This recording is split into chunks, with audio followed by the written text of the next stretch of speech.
This is my time with it though. This is my time to be way at the top. Me and my guys gon' pay out the block. I don't look like boss, time's right. And I know they see us walking in the limelight. Promise you gon' wanna watch like a sci-fi. My guys are high risers, high tide. My crown if you come to my side. I pledge allegiance for lifetime. My squad connected like Wi-Fi. We grind and you see the highlights. This my life. It ain't a game now. Me and you, we ain't the same now. Lions coming out to play now. Opposition out the way now. Out of the way. You wasn't invited. Say you come to play. I dare you to try it. You don't wanna try me. Then step up to my team. Yeah, out of the way. Yeah, yeah. Out of the way. Yeah, yeah. Out of the way.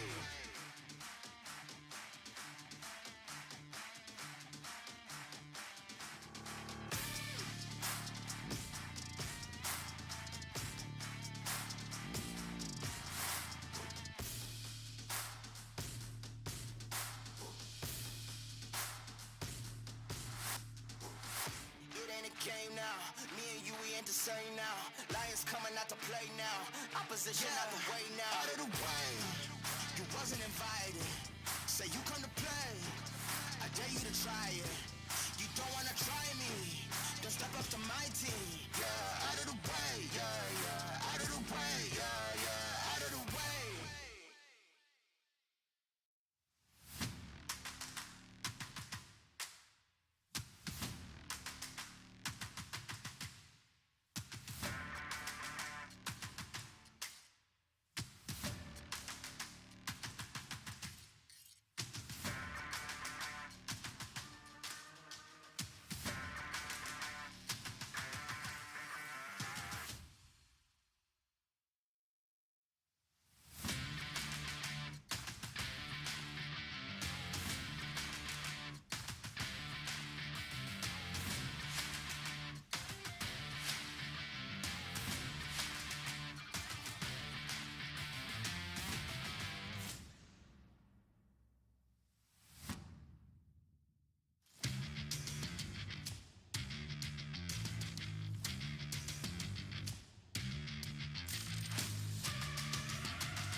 Player on top, know it. Rooftop, penthouse suite. If you really want it, gotta own it. Fly through it, we was at the lowest. Blood, sweat, tears, the components. Riding all year, now's the moment. We are not friends, we are opponents. Yeah, I'm coming for mine. Yeah, I'm making a play, the game on the line. Yeah, I've been on the grind. Yeah, I jump in the spot, I made it my time. Yeah, look in the sky. Yeah, the stars align, no shade to shine. Can't stop it already. Emotional work and devotion. We put in this time. Look, you won't stop my stride.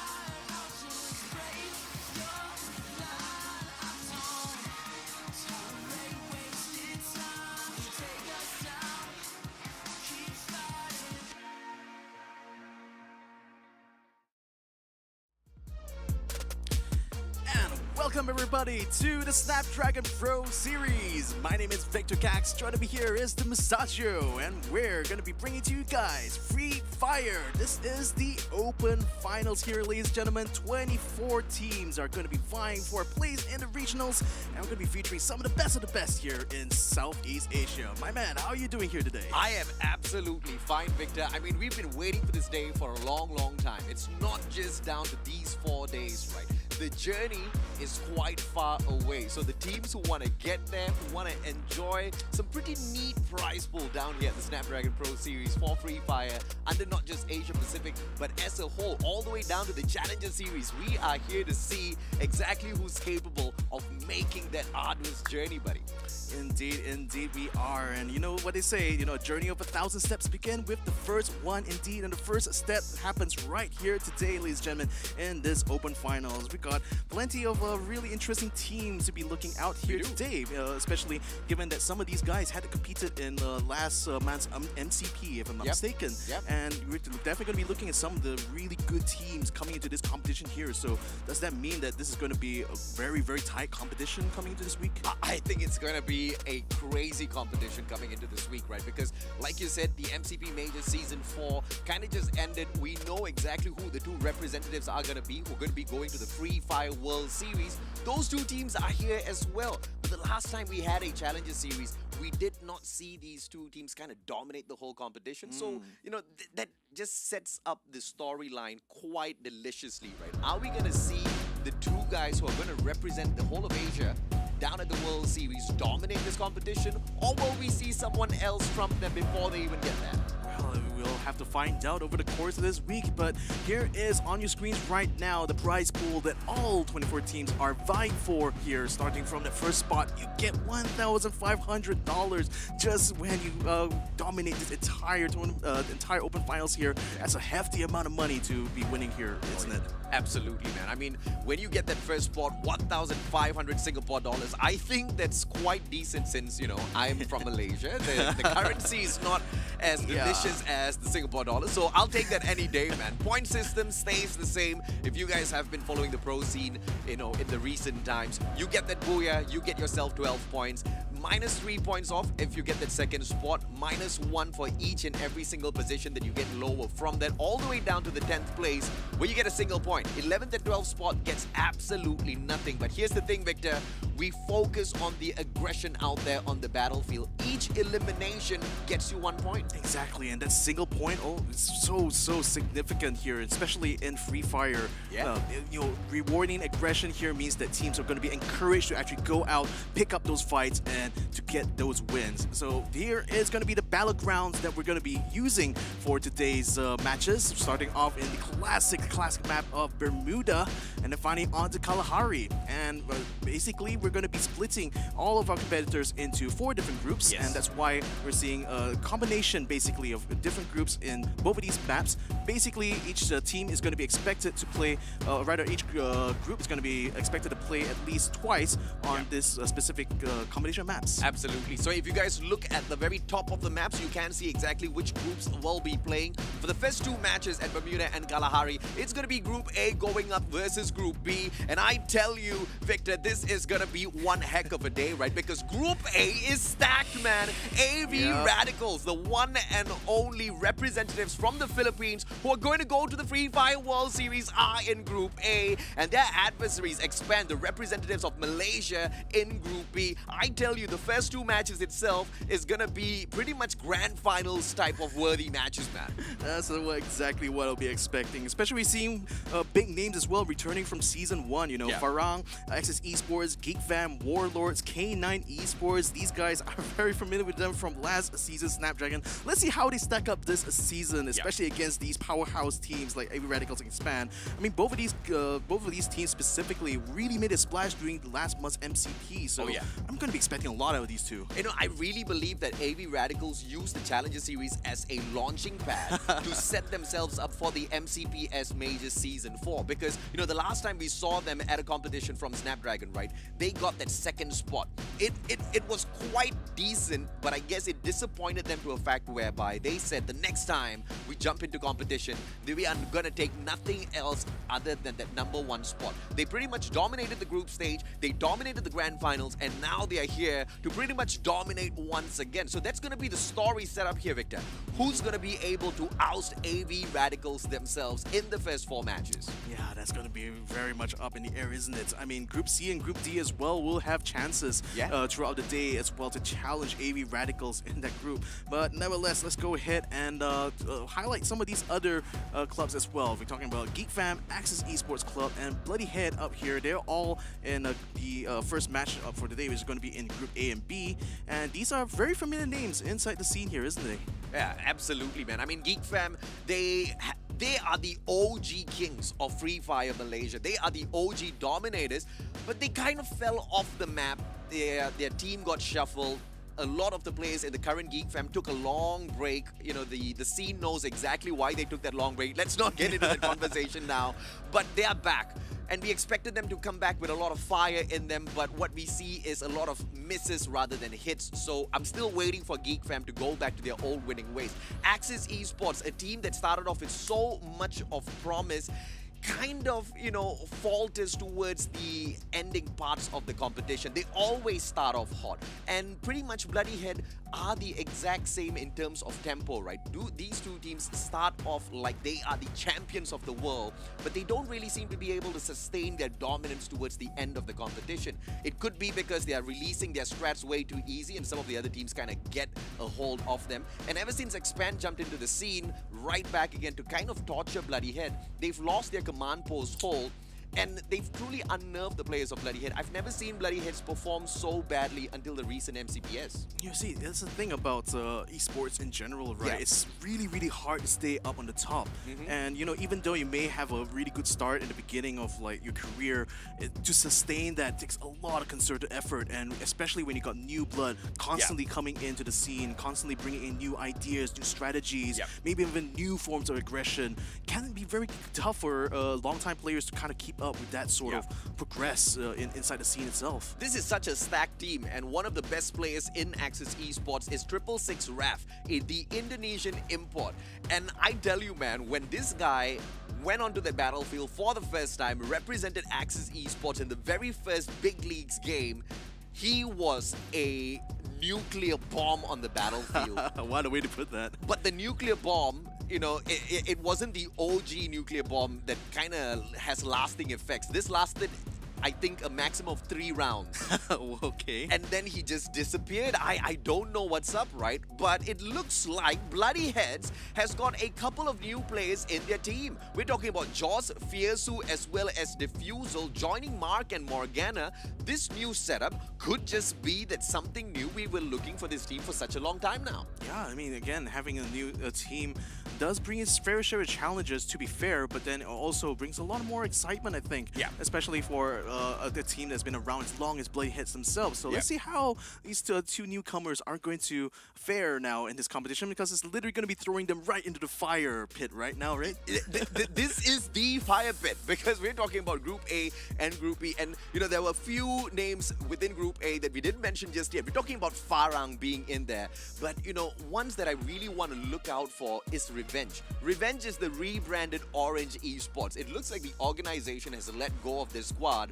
They're now branded Revenge.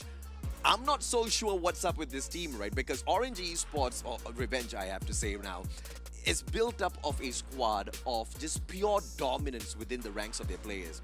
But at the recent competition, Orange Esports, Revenge just didn't seem like they had much in them. They barely played their games. They barely could get anything done out there on the battlefield. Couldn't really make it to the grand finals. And it was pretty much just them bombing out throughout the whole competition. But I feel like there might have been some reasons behind the scene. They've rebranded. They have the name Revenge. Revenge against whom? Revenge against what? That's what I'm interested to find out in this competition. That's a very interesting question to bring up there, isn't it? Revenge against whom specifically right because now? If they perform well this time round, I'm gonna have way more questions, right? Because it was a shocker, Victor, when they just really couldn't get much done out there on the battlefield. It just seemed like the boys just didn't have that spirit in them anymore to fight on the battlefield of Free Fire. But I don't know if my spidey senses are not off just yet. I think Revenge is gonna be making a statement in this competition. Well, it has remains to be seen, to be fair, but I think that this might even be something that is going to be working out good for them. I mean, given the lack of result they got from the last one, it does feel like maybe a renewal is kind of in order for these guys. So perhaps this new rebranding, or rather this new sort of like a fresh kind of like a refresh, let's put it this way, for this team itself might just be the ticket for them to regain that former sort of dominant form they used to show, didn't it? Pando EWGs in Group A as well. And I'm sorry for talking about so much about Group A. It's just that Group A is stacked. Anybody that goes up against Group A, they need to really worry about their drop spots. They really need to worry about some of their strategy. But of course, thanks to our sponsor, Snapdragon Elite Gaming, all of this is possible. It's just all out 4 days of non-stop action to find the top 12, Victor. Indeed, and then again, we're so thankful for Snapdragon Elite Gaming for providing this platform here, because it's the only way we'll be able to show you guys the best of the best when it comes to Southeast Asia here. And really, the best of the best is what I kind of expect coming into these matches here. I mean, again, you know, seeing the way that teams fight in Free Fire is really a game of like reactions most of the time. You know, if you're a little bit too slow, you snooze, basically you lose, right? You definitely do. And the thing is that you also have to consider, you know, what weaponry you're going to be bringing into the fight there. It's a lot more important, I think, in this game specifically, because mechanically speaking, you're not really doing much except for, you know, putting up glue walls, you know, putting up a lot more reacting basically very quickly, rapidly to what your enemy is doing. And in this game specifically, with the lack of spray movement that you have to kind of memorize and stuff like that, it's really about the choice of weaponry that actually matters a lot more, doesn't it? I mean, you know, it's something so different, right? Because you're talking about an FPS game that doesn't really focus all that too much of your mastery over the spray patterns, which is usually the case when you jump into an FPS game. But you know, you take that away and you throw in so many other elements into the game that just makes it exciting, right? And the glue walls are just an excitement. But now we've got the glue wall melter out there. And I just want to see that in action a little bit later on. I don't know who's going to be making best use of it, but that is going to be a game-changing item thrown into the fray here, Victor. Exactly. So if you think that that's going to be changing the game for a lot of these guys, why don't you let us know inside the Twitch chat, because the match predictions are up right now.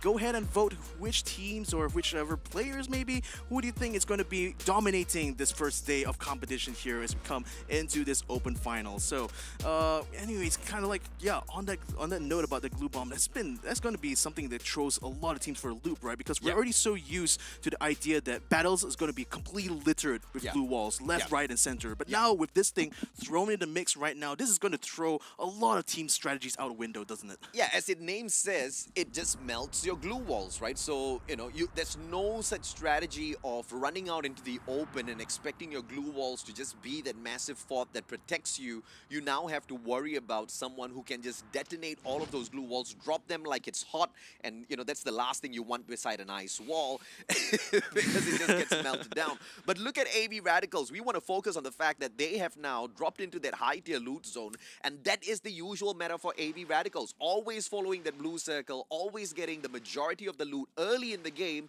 to dominate the late game. It's why, like, once you pick those up very, very rapidly, that means you can start attacking. And speaking of attacks, Tacular getting attacked by the Axel does knock him down.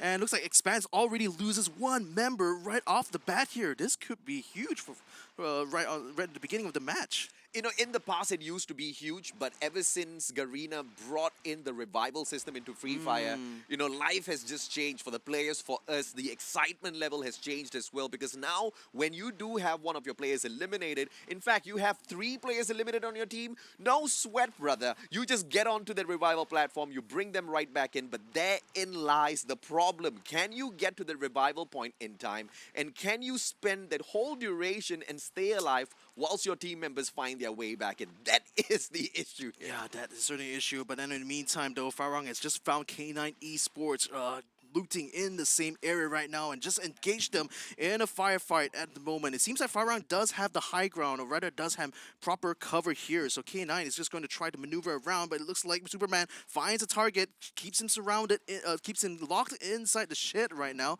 It's going to be a question to see whether the rest of his team is going to be able to come in and finish him off. Yeah, Farang just splitting up a little bit too far away from each other. I don't really know exactly what is this setup now, but like I said, that revival the revival option just makes it into a game changer, right? Bison in the hands of the guy on the side of Farang, Superman, has got the shotgun. Let's see how they can circle around Wuxi.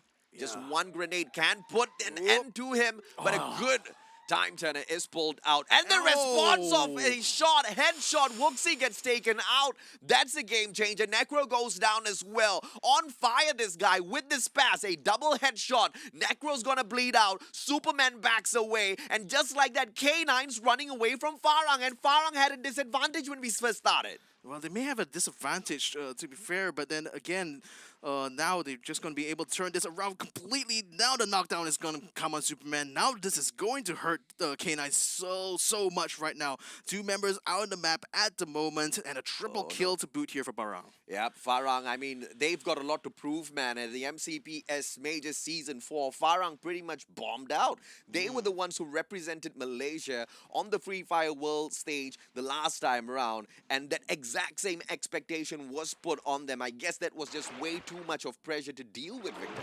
Yeah, and now it's Marky going to have to carry the rest of the team, hopefully to some place right now in this first match. But nevertheless, this is looking to be going to be a long game for him, though. He's going to have to play it very safe. No longer are K9 going to be able to play on that aggression here. It's just going to be more or less a hide and seek here. More hiding, I guess, for Marky. He's not hiding, man. He's running out in the open, Marky. But I think he's got a plan. He's just trying to get into Catalysiwa. There is a revival platform there, and it doesn't seem like anybody's going to stand in his way, so the probability of K9 bringing all of the team members right back in is high. RSX, on the other hand, trying to circle their way in, only to come across GeekFam. But the thing here is, it just looks like this one icon of GeekFam, Apis, has strayed away from the rest of his team members, and just as I say that, on the minimap, we see 2 other dots. So GeekFam is in this compound. They can retaliate. RSX just has to take this circle around into the next compound a little bit more safely, because they're out in the open here, Victor. Yeah, there's plenty of cover that GeekFam can make use in that urban environment. I think that Apis has just been spotted, so he's just taking a bit of damage right now. So GeekFam knows another team is eyeing them up right now, and they're already getting themselves into positions here. You can see them already regrouping here. They're anticipating a fight to be coming up here, because now at this stage here, the circle suddenly come in. At least by taking these early fights here, they could potentially set themselves some good points here before inevitably that final circle comes around. That's the way. RSX now, I'm having a little bit more belief in this squad, the Rebellion Squad KTP, mainly because they backed away. They saw a couple of players and they didn't want to take a engagement that could just put them in a disadvantaged position. That's the kind of team that makes it into the final circle, man. Not those who kind of just get a little cheeky with some of their gunfights. But Spade now being pressured by the blue zone. Tanamo trying to take him out from one corner. Wine flanks around from the right-hand side. AB Radicals should be able to bag Spade up. The blue zone just kind of putting on a little bit too much of damage, and that flank by Wine 1 gets the job done. And the next one on the mark is going to be Jesbu. I mean, this is the perfect kind of gatekeep setup, isn't it, for AV Radicals? I mean, perfect positioning here, and then now Wine 1 going aggressively to try to finish off the kill. Jesbu puts up a time turner. He goes into Chrono here, trying to fight around his shield, but still, unfortunately, it's going to Jesbu. It goes down. The glue wall is going to be brought up because Wine 1 is taking fire from the side now, and his teammate is going to be joining him around. Inside the blue zone here, it looks like they've already eliminated most of the squad that was out in the blue zone here. Now it's just going to be a scramble to get back into the safe zone. Yeah, Farang still being tortured by AB Radicals regardless of competition. AB Radicals, as usual, courtesy of Wine, the best CQC player out there in the competition so far that we have seen in recent times. Just having no fear whatsoever. That double barrel was more than enough to shut down 2 players. The other 2 wasn't caught because they just didn't spot them, man. So Farang still walks away alive. Tua, on the other hand, this is Pando EWG, one of the teams that not many expected to do well in the grand finals of MCPS Major Season Season 4, but they got up to that 6th spot, which is amazing for Pando EWG. When it matters, Pando knows how to get the dub. Yep. Oh, it's EWG now trying to fight back here, but the thing is, this could turn up into a three-way battle. Now, granted, I think Expand is very much square inside the danger zone right now, so it's not likely they're going to be reaching out. But at the moment, look at WL, they're just going constantly. The Warlords is just literally trying to stomp over here to find or flush out the rest of EWG, but EWG is using this urban environment right now to their advantage to try to keep themselves out of harm's way. But nevertheless, are they going to be able to get a knockdown? Yes, they do get a knockdown and kill, in fact, onto Manic. And Warlords now your kill leader at the moment on the map, though we do see the Axis and AV Radicals are locked in their own battle at the same time.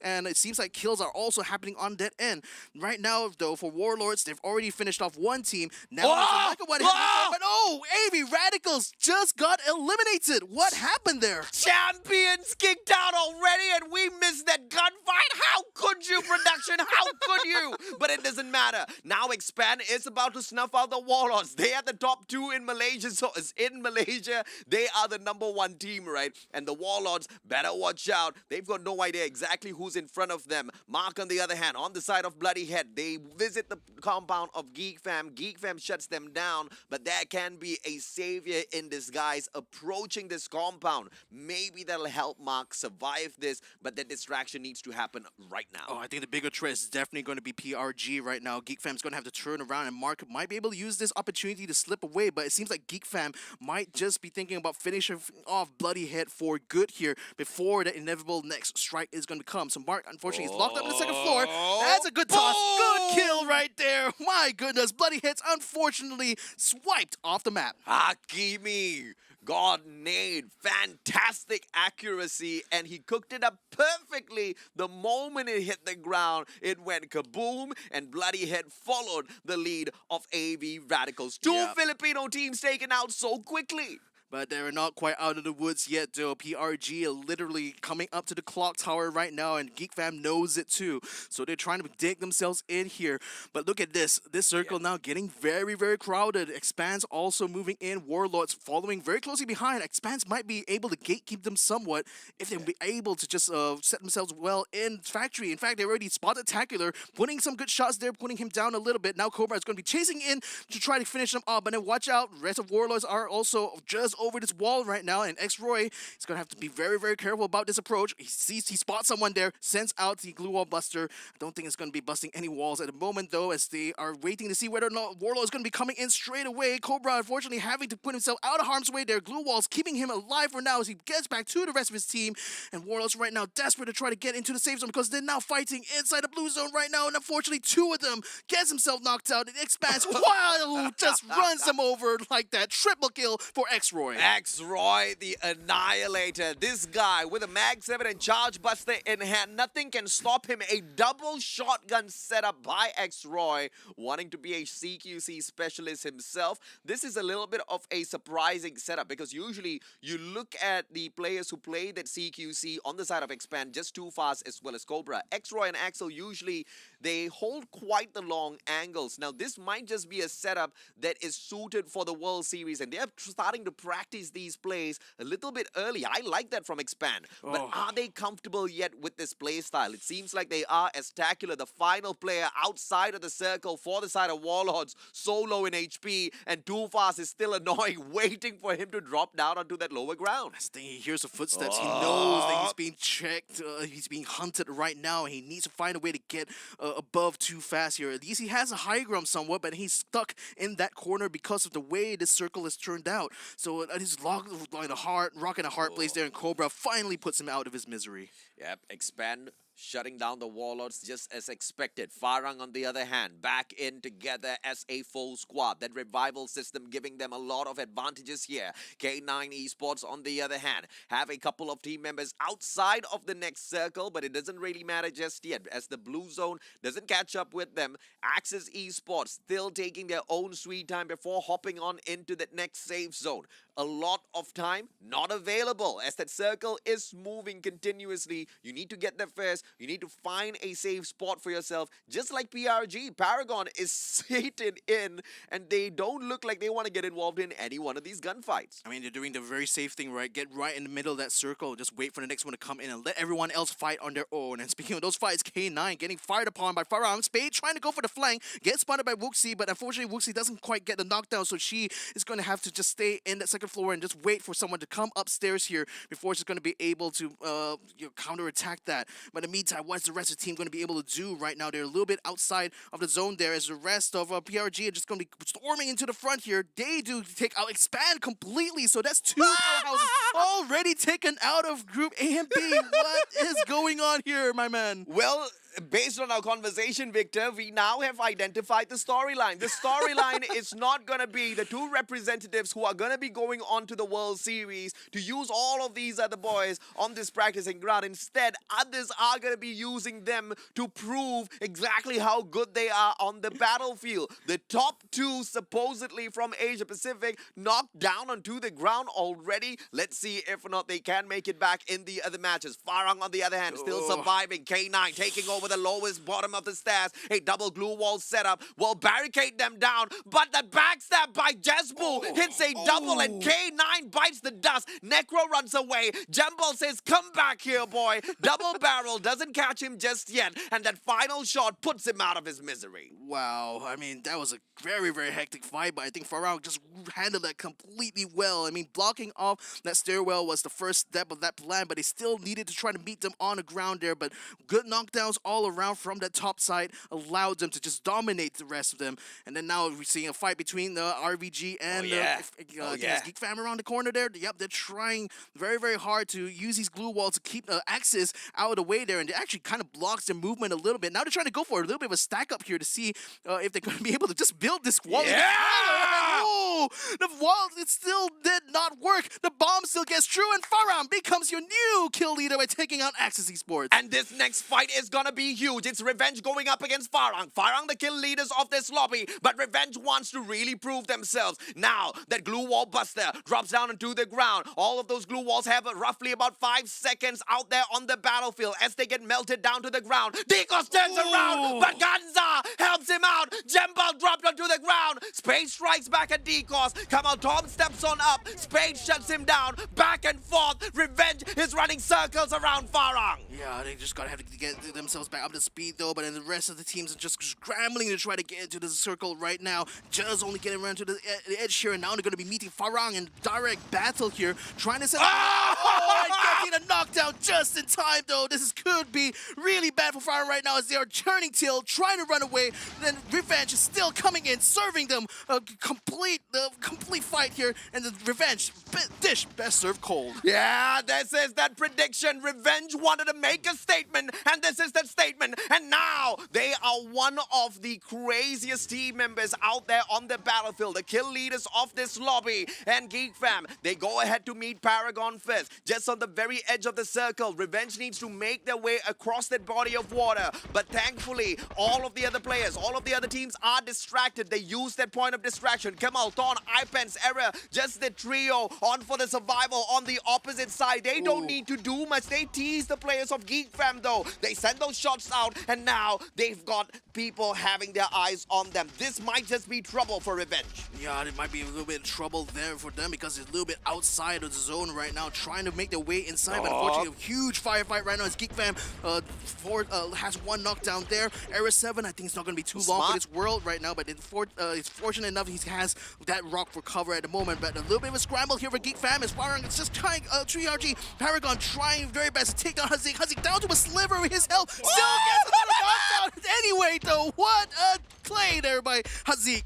And Bando EWG out already. It's just Revenge going up against Geek Fam right now. Hazik backs away, recovers first. 13 medkits on him. Nothing can touch this boy. Ipens has got the charge buster. Backs away, pulls out a double glue wall. Meets Hakimi halfway through. Now this Ice Nade can do a lot of damage. And they drop in the glue wall buster instead, melting all of the glue walls that Hazik and Hakimi can potentially bring up. And look at Era 7 holding back away from the rest of those players. But that blue zone is going to be pressuring them in. AC80 and AWM, but the walls help the players of Geek Fam out. iPen's trying to control them, Victor. Yeah, Kamal Torm taken out. Era 7 still in the fight right now. So is Apans, but Apans is iPen! No! He gets taken out. The Booyah gets picked up by Geek Fam. And it looks like Geek Fam has stepped up their gameplay out there on the battlefield. We were trying to identify the storyline. Was it gonna be the two representatives who are in this competition who have earned their place at the World Series for Free Fire,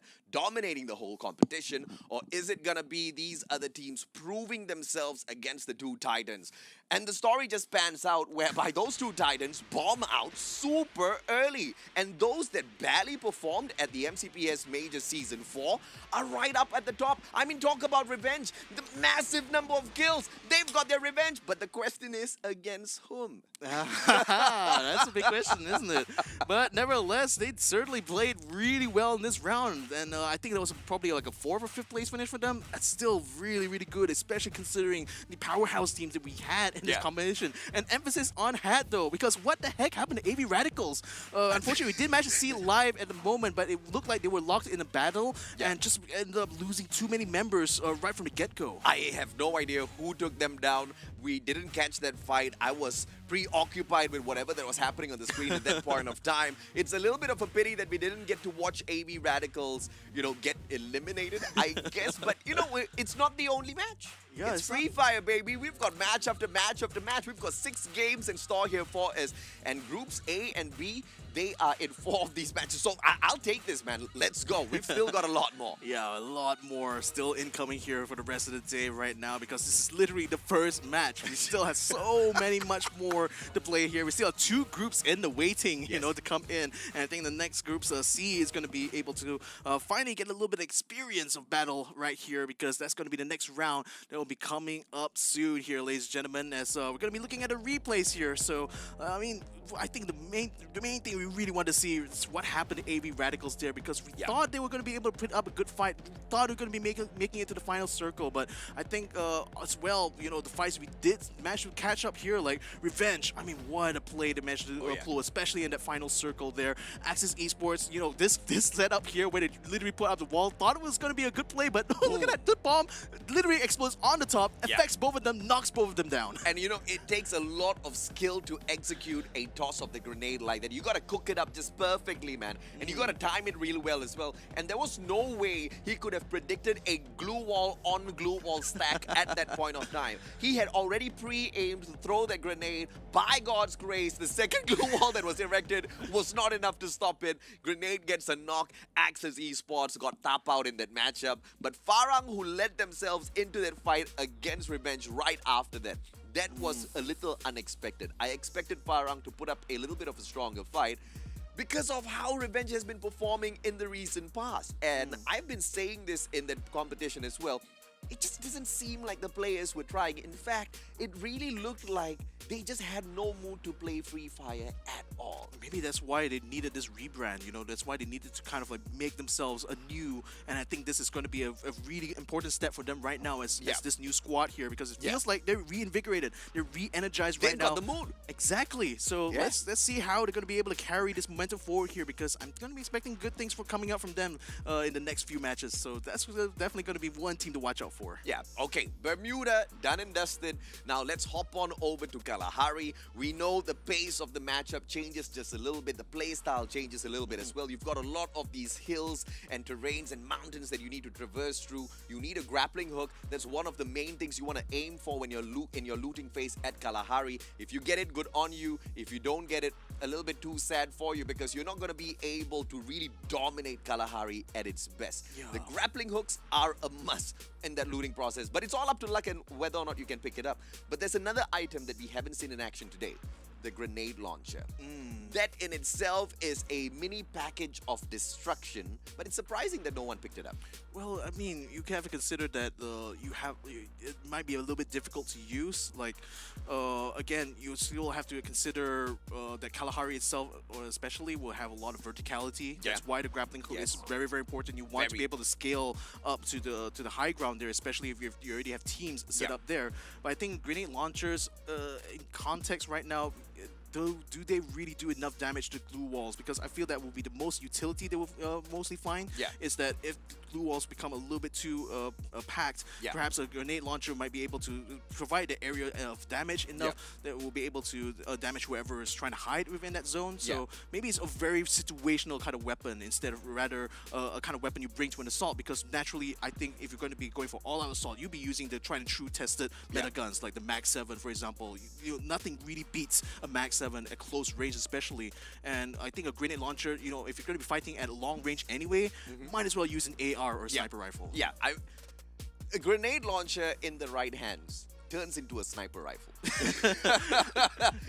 A grenade launcher in the right hands turns into a combination between a sniper rifle and a shotgun. It's a one-hit delete as long as you can aim it well. And I absolutely agree with you. Against glue walls, grenade launcher, nah. Yeah. But the meta has really changed, man. You can see some dominators out there with the grenade launcher these days.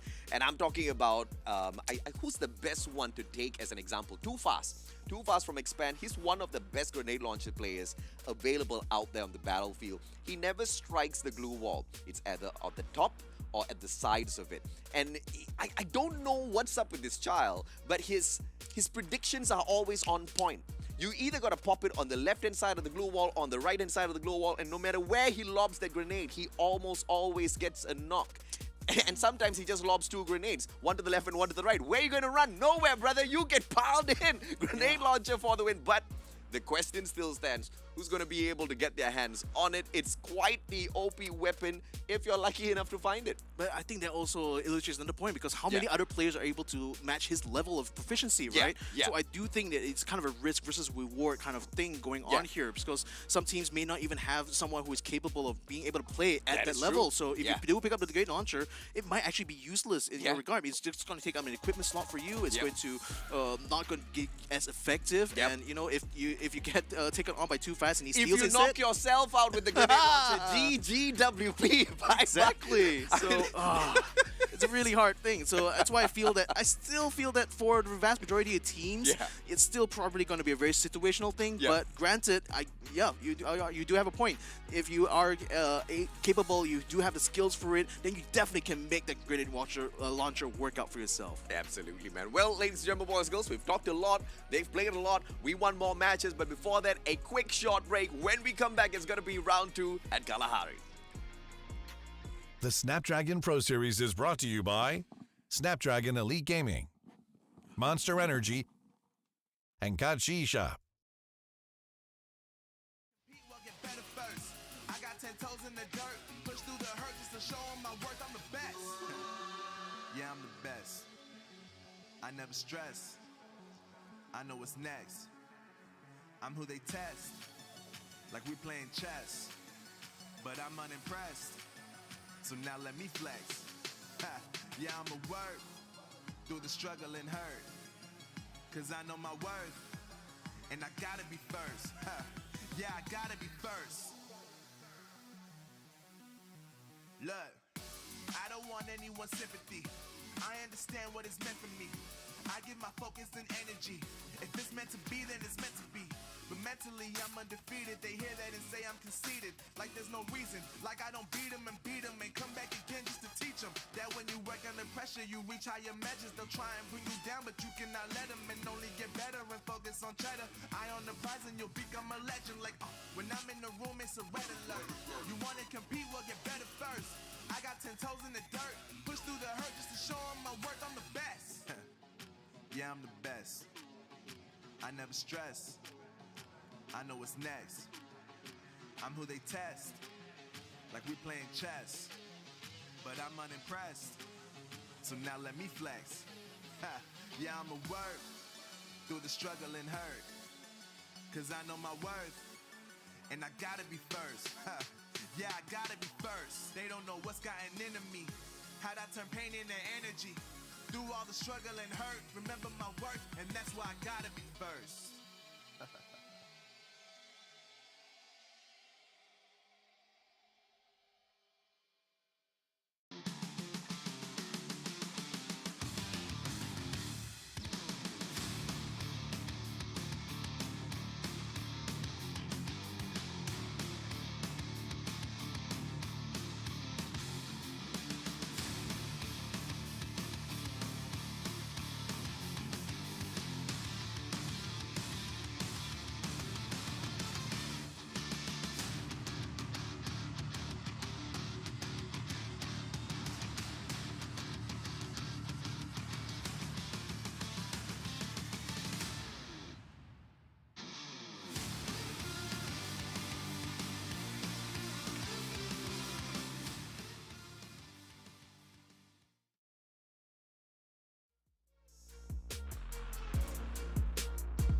And welcome back to the Snapdragon Pro Series Season 2 for Asia Pacific. And this whole competition is brought to you by Snapdragon Elite Gaming, Monster Energy, as well as Kachi Shop. My name's AJ, I'm the Musashi, down here with the one and only Victor Cax. We are your broadcasters for the day. And what an amazing match game number 1 has been. The ones that we expected to dominate bombed out, and the ones that we were expecting to execute revenge got up to the top, but it was Geek Fam that made the eternal comeback. But can this last though, Victor? I mean, that's a big eternal question, isn't it? I mean, the next match is going to be a different map completely, so the game plans, the strategy is going to have to be a little bit different this time around. That's kind of the test for these groups, right? Are they only dominant in one specific map, or are they going to be dominant on both maps here? That's going to be the question that we'll have to answer here today. But the bigger question in my mind is what happened to those two teams that we thought were going to be big in this tournament. They got eliminated so early on here that it barely made a dent in this first match itself. So I guess like it's pretty much a free fire zone right now as far as these teams are concerned, because any team I feel might have a chance to dominate here. And with Geek Fam already firing off that first salvo, so to speak, it's going to be up to them now to see if they can carry the momentum to these next rounds. Well, when you have got two of the top teams taken out of the competition very early on in the game, it's just really going to open up the battlefield for a lot more of those elimination points to be shared across the board. Because usually what you see is when Expand and AB Radicals makes it into that final circle, they're selfish. They bag all of the kill points for themselves. And that's something that just didn't happen in match number 1 this time round. But today, Group A only has 2 games. Group B has a marathon of 4 matches to run back to back. So you're pretty much safe if you're in Group B if you faltered once in game number 1. But if you are in Group A, you really need to step up your game, because this is your second and last opportunity of the day. Exactly. So this is how the standings are as far as these groups are concerned right now. Geek Fam, of course, having the bulk of the points right now, having taken the first booyah of the day. So that's already 12 points for placement, and on top of that, 12 kills in total. That's more than everyone else on the map right now. So 24 points is going to be the benchmark here that Geek Fam has set in this first round itself. Yeah, and we've seen Geek Fam do so much better than this. I believe they've even hit a 40 bomber once in the history of their free fire. But of course, not every day is a Sunday, not every day is a 40-point bomb a day. 24 is more than decent to get them a pretty dominating spot, but Revenge is just on their heels with 20 points, 11 eliminations, and 9 on the placement points. They almost got the booyah, but Geek Fam had the defensive spot, and that's something that Revenge really needs to look out for in this next game. Farang, on the other hand, aggressive all throughout the matchup, but their run came to a little bit of an unfortunate end as they got caught a little bit too early between Geek Fam as well as Revenge earlier. Man, that's the kind of problem, isn't it? When you throw a little bit too early to fight, sometimes you tend to lose out here. But for Geek Fam, nevertheless, this has been a really good matchup for them. I mean, 6,234 points of damage and 13 headshots. That's a very accurate shooting coming out from the members of Geek Fam here. And with a total survival time of 17 minutes, not too surprising given they did get to the final circle anyway. But I think for Geek Fam, they certainly have already set a tone right now for the day here. So let's see whether or not they'll be able to keep this going on. The next match is going to be on Kalahari. It's going to be a very different kind of battleground here. You're going to be more emphasized on, you know, that verticality of the specific place, and also the use of vehicles. That's going to be a big talking point right now, is whether or not you're going to be finding favorable vehicles, and especially if each of the members get single vehicles. That's going to be the most ideal kind of setup, because it allows you to cover so much ground. The last time I took a vehicle into Kalahari, it didn't really end up very well for me. I drove it off a cliff. So my usual game plan on Kalahari was stay away from the vehicles, AJ, because you just bad on it. Free fire vehicles, AJ, we just don't get along. But you know what I do look forward to in Kalahari? That is taking that drop into Refinery. It is one of the most central spots that Farang has turned into their home ground in the recent past. But they've also second-guessed themselves so many times, because Farang just used to be one of the most dominant teams when it comes to Kalahari, when it comes to Refinery. And then they, for some weird reason, chose to switch up their gameplay, assuming that other teams were going to catch up with their playstyle, which nobody did, by the way. And then they just started throwing away their strats, which I know. The look on your face is the look on my face throughout the whole competition. And I was wondering, Farang, why? Why? Just why? But maybe, just like how Revenge has gone back to their winning ways, Geek Fam has gone back clearly to their winning ways, Farang will go back to Refinery and start winning as well. Maybe. That would be the hope. One can hope. Yeah, I mean, if you guys are hoping that will happen as well, why don't you go ahead and vote inside the Twitch chat here? Because we're waiting to see what your predictions are right now. Clearly, our predictions haven't meant a lot in that first round, so maybe you guys at home might do a little bit better this time.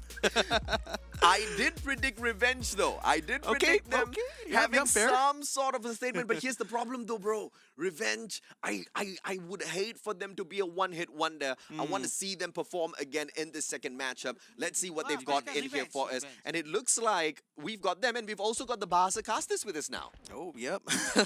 A little bit. So I think apologies for the slight sound issue there. But nevertheless, Ipan's right now having the high ground in this fight against K9, though it seems that AV Radicals already picked up a kill of their own. They're involved in their own fight on their side, and then they already picked up the kill leader, so they're already eliminating the Warlords right off the bat. So, okay, good start for them so far. Bloody Heads as well getting into the mix, but at the moment, though, Revenge not really finding the advantage right now against K9. We do see D-Cause getting himself up close and personal. Is he going to be able to put a flank, though? I think it's just been spotted. Now he's going to be hiding behind his wall. It's going to be a bit of an awkward spot for him because he's on a low ground. He's going to put out a buster, I think. Okay, no. It's going to be a little bomb there, but still, that only puts Marky down about halfway through. D-Cause still needs to try to find a way to flank him around. He's unfortunately going to be a little bit surrounded here. Scott's oh, that's a good shot there. Takes down Superman, so now he's going to be a little bit safer now. That's forcing K9 to be in a little bit defensive position for now. But where are the rest of Revenge? Why are they not capitalizing on this in the moment? Oh, I see why exactly. Era 7, he's just dealing pot shots from a distance. Yeah, from a distance. Yeah, he's trying to whack everybody down. Finds one. But the rotation here from Kamal, Nikos is going to be able to find that backstab. Turns around, gets a double. K9 Esports follows the Warlords. And by the way, if anybody was wondering, wait a minute, Warlords, what happened? I'm pretty much going to guess what happened. They followed the players of Bloody Head into Command Post. Command Post is the home of Bloody Head whenever we drop into Kalahari. That's probably what happened, and Warlords understood why nobody hot drops Bloody Heads there. Even Expand have chosen to move away from Command Post because of what an annoying team Bloody Head is when you meet them there. Yeah, so Warlords and K9, the first two casualties of round number 2 right now at Kalahari. Do you see Paragons as well losing a single member? Revenge seems to be able to revive one of their own right now, so Impan is back in play here. Now we're going to be seeing a bit of a 4-way actually forming in this side of the map. We do see RSX, we do see Axis and Expanse as well in the same area, though it seems like RSX already spotted Axis here, so Chassis, I think he just was scouting for his team now. Now that he's already spotted Axis, he's trying to make his way back. Unfortunately, he's getting fired upon now, taking a lot of damage right now, doesn't have a lot of cover, does manage to get himself towards containers now, but he's caught out in a very, very bad way. He's going to need some help here from the rest of RSX here, because I think he's not going to be long if the rest of Axis decide to make chase here.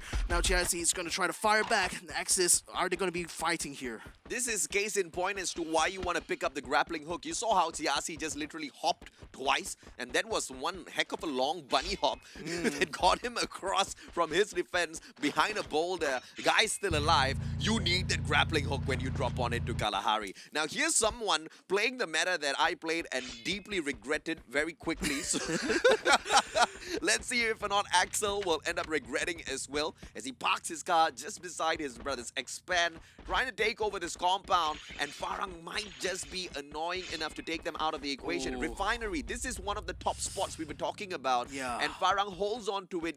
But here's the difference. Usually they hold on to the platforms of Refinery. Now they've pushed out onto the outer boundaries, which for my personal preference, I just don't like. Because every time Farang has done this, they've paid quite the higher price and lost that compound. I can see why they like the spot though, because it does give them a huge overview of the refinery itself. So they're just using that information here, gathering as much as they can about what Expanse is doing at the moment.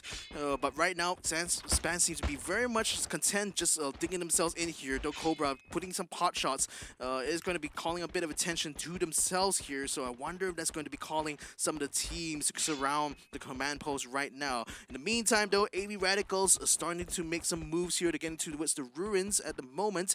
That's getting a little bit closer where Revenge is, though. So let's see if AV Radicals are going to have a much better round than they did in that first one on Bermuda. Yeah, maybe AV Radicals will have a little bit of revenge by using Revenge themselves. I don't know, no pun intended, it's just their name. But now Revenge backs away. Pando, EWG, the ones who are being teased.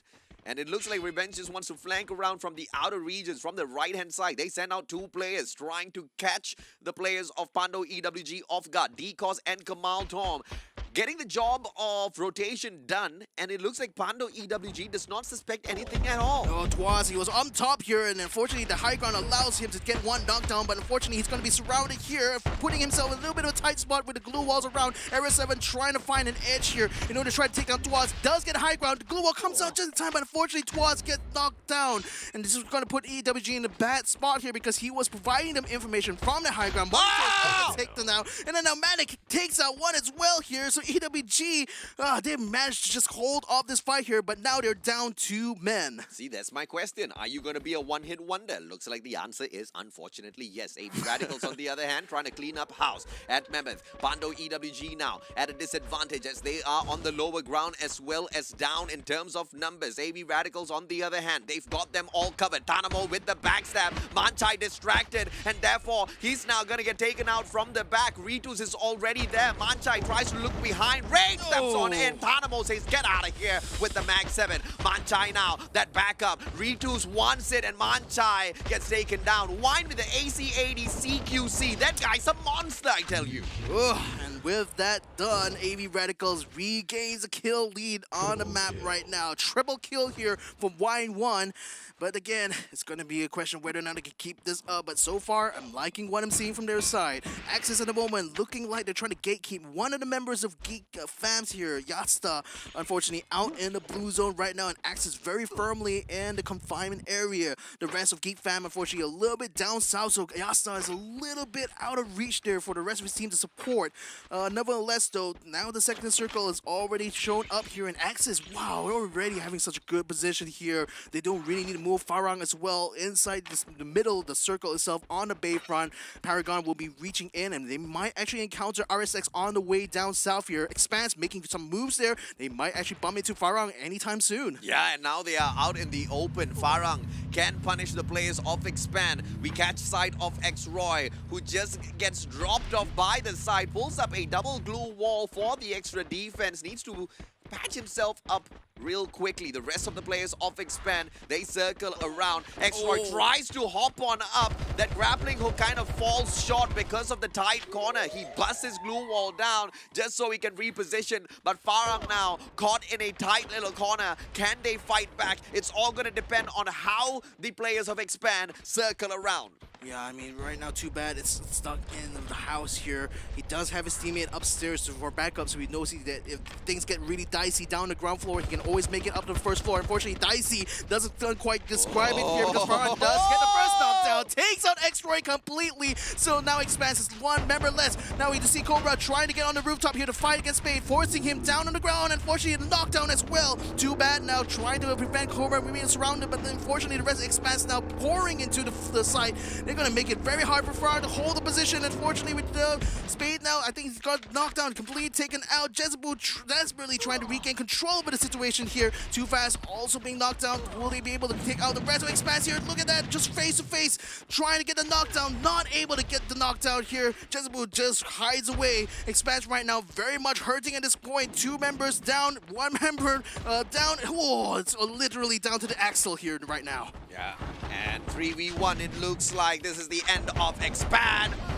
They get eliminated in the 9th spot. Farang has the perfect revenge, but it's not the end of the competition just yet, and therefore the warning bells have gone off for Expand, but it's also a blessing in disguise for all of the other teams out there who get to share some of these elimination points for themselves instead of just having 1 or 2 teams grab everything for their own. And it looks like AV Radicals hasn't really, dominated the camera all that too much. But in terms of kills, they've managed to find their mark. Well, at the moment, it seems like they're just camped up in the refinery there. I mean, it makes sense for them not budge at this point. It's still within the circle at the moment. Though I think by next circle, they may be forced to get out in the open here. EWG, I think they may have spotted bloody hits there. In fact, oh, the shot's already definitely confirming the bloody hits is in that position there. So now that the circle has already come round, it's half of refinery complete taken out. Yep, definitely AV Radicals will be on the move. And we already see Tanamo already making his way into the safe zone of the circle as we see Geek Fam exchanging shots right now. EWG is a three-way battle around Santa Catarina right now, and boy oh boy, it's going to be more of a long-range type of battle here. Not the kind of battle you usually take here at Free Fire, but for the moment, all three of them, Bloody Hits, Geek Fam, and EWG, locked in battle. If Bloody Head knows what's good for them, they should start rotating into the next circle right now, or else it's going to be a little too late. They've got 40 seconds to get the job done, and if you get distracted with a gunfight so far outside of the circle, you are going to regret, man. That blue zone's probably not going to kill you off, but it's going to damage you just enough to make the elimination for some of the other teams a little bit too easy when they gatekeep you. RSX and Axis Esports, they start their skirmish off just teasing each other with a couple of shots just first. As we look at the bird's eye view, AV Radicals makes their way in. They should come across the players of Farang, and it looks like all of the teams are quite passive at this moment. They just want to find the circle first, Victor.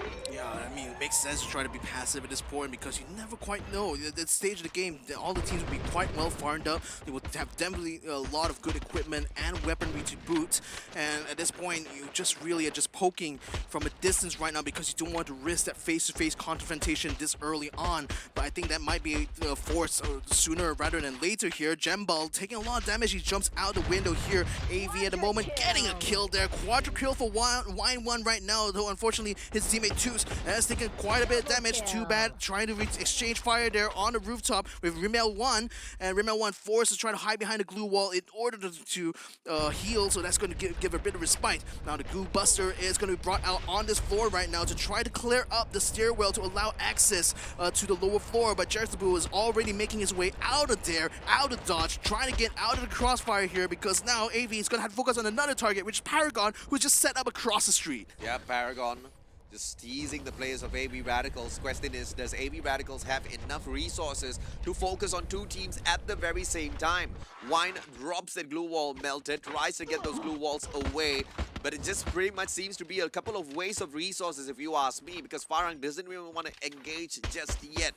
They back away. Circle's still big, so there's still a lot of time in here. But this next circle is going to determine how much of movement we see. Not a lot from Farang and AV Radicals, but AV Radicals might back away towards the edge just so that they can gatekeep Paragon a little bit here. Yeah, but that's going to give a lot of agency to Farang, and but I think Farang will have their own problems though if Bloodhound decides to make the move onto the ground. If we still see Axis and RSS continuing their firefight, they're going to be outside the safe zone as soon as this blue zone closes in. They're going to have to move, so they need to finish off this fight quickly because see Chiasi making a very brave move to try to flank them from behind. Is this going to work out for them? Is this going to give them an opening so that the rest of RSS can make it to the circle? I think it's going to be a very risky move, but I think they have to try. Yeah, from afar, it looks like the players of Paragon are getting picked off one after the other by AV Radicals! And RSX Paragon, you're looking the wrong way! One grenade tossed in, Tanamo misses by 3 miles, now hops on over their own roof, and this is him trying to attack from up above. Wine, on the other hand, pushing from the bottom. This is the kind of two-way pizza that teams usually do not survive from. Paragon trying to take one out, but Tanamo tosses in a perfect god nade to take one out of the equation. Now just a duo left, but Twix responds. Can he take him out? A double nade, but no, the second one's just a ice grenade that teases them. But Wine gets knocked down onto the ground. Twix gets him as well. What is going on? It looks like Wine was just picked up, but that ice grenade was just enough to knock him right back down. Oh, it's an absolute scrum right now because 3 teams just vying for the same spot at the moment. RSX, AV Radicals, and Paragon just constantly fighting in the chaos, and it looks like RSX unfortunately will be knocked out first here. So now AV Radicals only need to focus on one more team there. That's going to be Paragon. But can they find them though? Aurelian just outside of this building right now as the blue zone circles in there. Now AV Radicals going to be taking a lot more damage than the previous circles here. They're going to be forced to run towards the safe zone quickly here, which may put them in a bit of exposure there. Jembel, in the meantime though, taking his opportunity to get some kills onto Axis, trying his very best to keep Axis off of their spot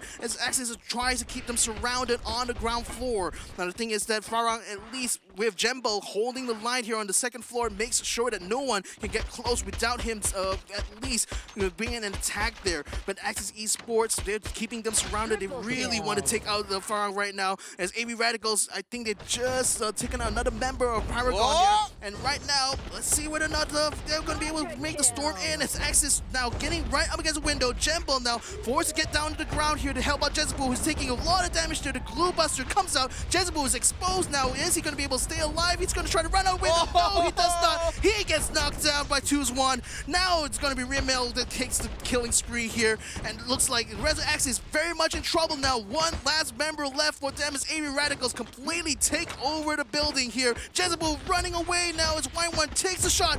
Doesn't make the hit. Doesn't make the hit, but Axis Esports, they get taken out of the equation. AV Radicals already outdone the performance of Geek Fam when it comes to the kills. Eliminations, they've got 14 points on their side. Farang with the final survivor. Jezebel manages to get the one and only Orin out of the equation as well. Paragon put out of the equation, all in the hands of Jezebel, but he doesn't have much time to use that medkit. Tanamo comes flying on in, but he takes himself out of the equation, drops himself. Ramiel helps him right back up, and now outside of the zone, they get pressured, but AV Radicals still alive. Farang taken out by the zone. AV Radicals has to deal with Pando EWG. Bloody Head still alive and kicking as well, but Wine is about to sort that out. Trip Mine thrown out, but Wine finds him with the double barrel. Bloody Head's in the third spot, and it's now Pando versus AV. Yeah, AV Radicals versus EWG. Grenade launcher! Grenade launcher gets taken out completely. One more! Another one. Oh my goodness. Oh my goodness.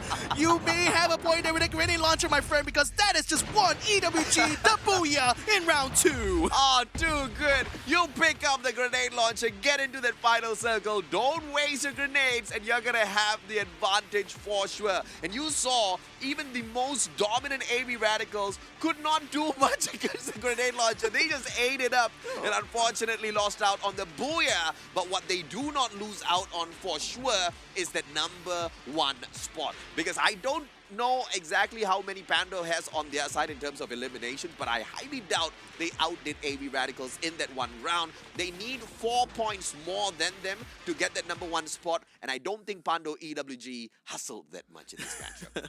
Well, but here's the thing, though. It's like they did manage to.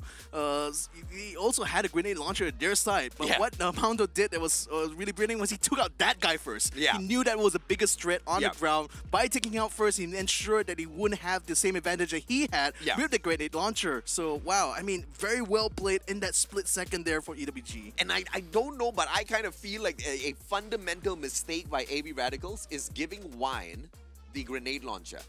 Wine doesn't need the grenade launcher. Wine is a grenade launcher. I mean, he just walks into houses with his double shotgun setup and just busts through the door, and although there are no doors. True. That's just true. busts through the building, takes out all of his opponents. He doesn't need a grenade launcher, and clearly he took himself out of the equation there. And if anybody knows and has been following this team for a long time, Wine is actually Barba renamed. So this guy has been in the scene for the longest of time. He knows the mechanics of Free Fire through and through. So he, of all people, should have known in a crazy situation like that, he shouldn't have gotten cheeky with the grenade launcher. Taking himself down really unnerved the team because they had to pick him right back up as that circle was closing in. They lost a lot of HP, had no time to recover, and then had to go up against these guys. So that was a loss for them. Yeah, again, when you got knocked down, especially in the final fight for the final circle, Yeah. it's really hard to recover when you lose that man advantage. Yeah. And we saw that play out here. Look at that. I mean, look at that one shot. Takes, I think, Tinawa one as well as another member of his on Wine one. Yeah. Wasn't the one with the grenade launcher, to be fair. He just didn't pull it out. Yeah. He should have pulled it out. Maybe, yeah, maybe if he did pull it out at that moment, he Yeah. could have gotten an advantage there. But EWG, they played this really smartly by using that last play there earn themselves a booyah. Yeah. And let's hope the kill points are going to be enough, because I think the AV Radicals may also have a lot of kill points on themselves, to be fair. They so, do. So we'll see how that turned out when scores have been tabulated. Yeah, no terrible consequences of losing out that booyah to Pando EWG. Pando EWG is a great team, but is it a team that AV Radicals would fear out there on the battlefield when it comes to the competition of collecting points over the duration of 4 days? I don't think so. So AV Radicals, I mean, we saw how they bombed out 12th spot, and then they just got into the final circle, almost getting that #1 spot. That's AV Radicals for you, right? 24 points they pick up this time around, 15 from the kills, and imagine if they'd picked up the booyah as well, they would have outdone the players of GigFam. They don't, they just equalize, but Pando EWG, as we just discussed, they don't dominate in terms of the kills, and they take that 2nd spot, although they did pull away that booyah. Yeah, I mean, at least we already put them quite well up into the points there, so that's pretty much like you would say half the job done. Yeah. Pretty much. Especially, we'll see how this game will turn out for the rest of the day here for the Eastern Wolves gang. But for now, they could be pretty proud of this performance here. Not quite the amount of damage or headshots that we saw from Geek Fam in that round #1, but it's pretty much up there, I would say. But let's see whether or not Eastern Wolves gang will be able to keep this up, because this first booyah might just be the first of many. We'll have to see. I want to see, man. I mean, Pando EWG has been a team that I've loved for a long time now. But what makes me fall out of love with Pando EWG sometimes is their horrible inconsistency. I mean, this is the team that can get into that final circle, really find some fancy plays to surprise you, and then they're the same team that kind of bombs out a little bit too early in a couple of rounds right after that. I'm talking about 1 win and 2 losses to follow. Not the best of runs for a team, but that's Pando in group stage version. Pando in grand finals version is so different, because that's pedal to the metal kind of time, and this is the team that really knows how to get it done when it truly matters. But my biggest problem with this team is, why can't you do it during the group stage as well? Why do you need to wait for that final moment to hustle when you could have just done the deed from the very start and make your life so much easier? I mean, it may just be the kind of players that really requires the pressure of a grand final to actually bring out the best in themselves. Or maybe they just need Snapdragon Elite. Hey, maybe that's a good idea. Right? Snapdragon Elite Gaming, ladies and gentlemen, boys and girls, the sponsor for this show. Without them, none of this would be possible. And of course, there's co-sponsors as well, Monster Energy, as well as Kachi Shop, if you ever want some in-game currency. Yeah, indeed. So shout out to those monsters there, Monster Energy. You can check them out at www.monsterenergy.com. Kachi Shop is over at www.kachishop.com/my. And, you know, push come and shove, it seems like it's not just going to be a one brand, one team domination out there on the battlefield. We have got our work cut out for us, mainly because we really have to read up on each and every single team, right? All of them want to perform. We've got to touch on each and every single one of the players, looks like it. And this time round, AV Radicals found a way to dominate the lobby, but not really maneuver themselves in towards a booyah. And I feel like, once again, that was a fundamental mistake of having Wine pick up the grenade launcher, which I don't think was needed. Someone else could have made better use of it. But let's see if things changes in the next matchup. We're going to take a quick short break. When we come back, Group A takes a break. It's going to be Group B versus Group C back at Bermuda. The Snapdragon Pro Series is brought to you by Snapdragon Elite Gaming, Monster Energy, and Kachi Shop.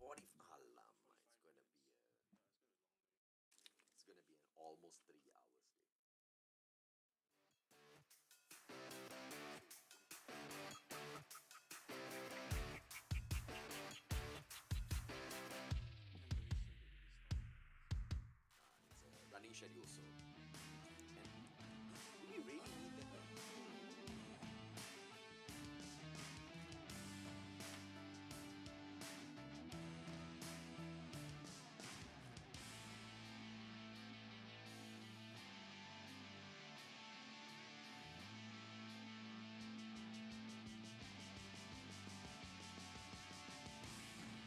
How's the matches so far?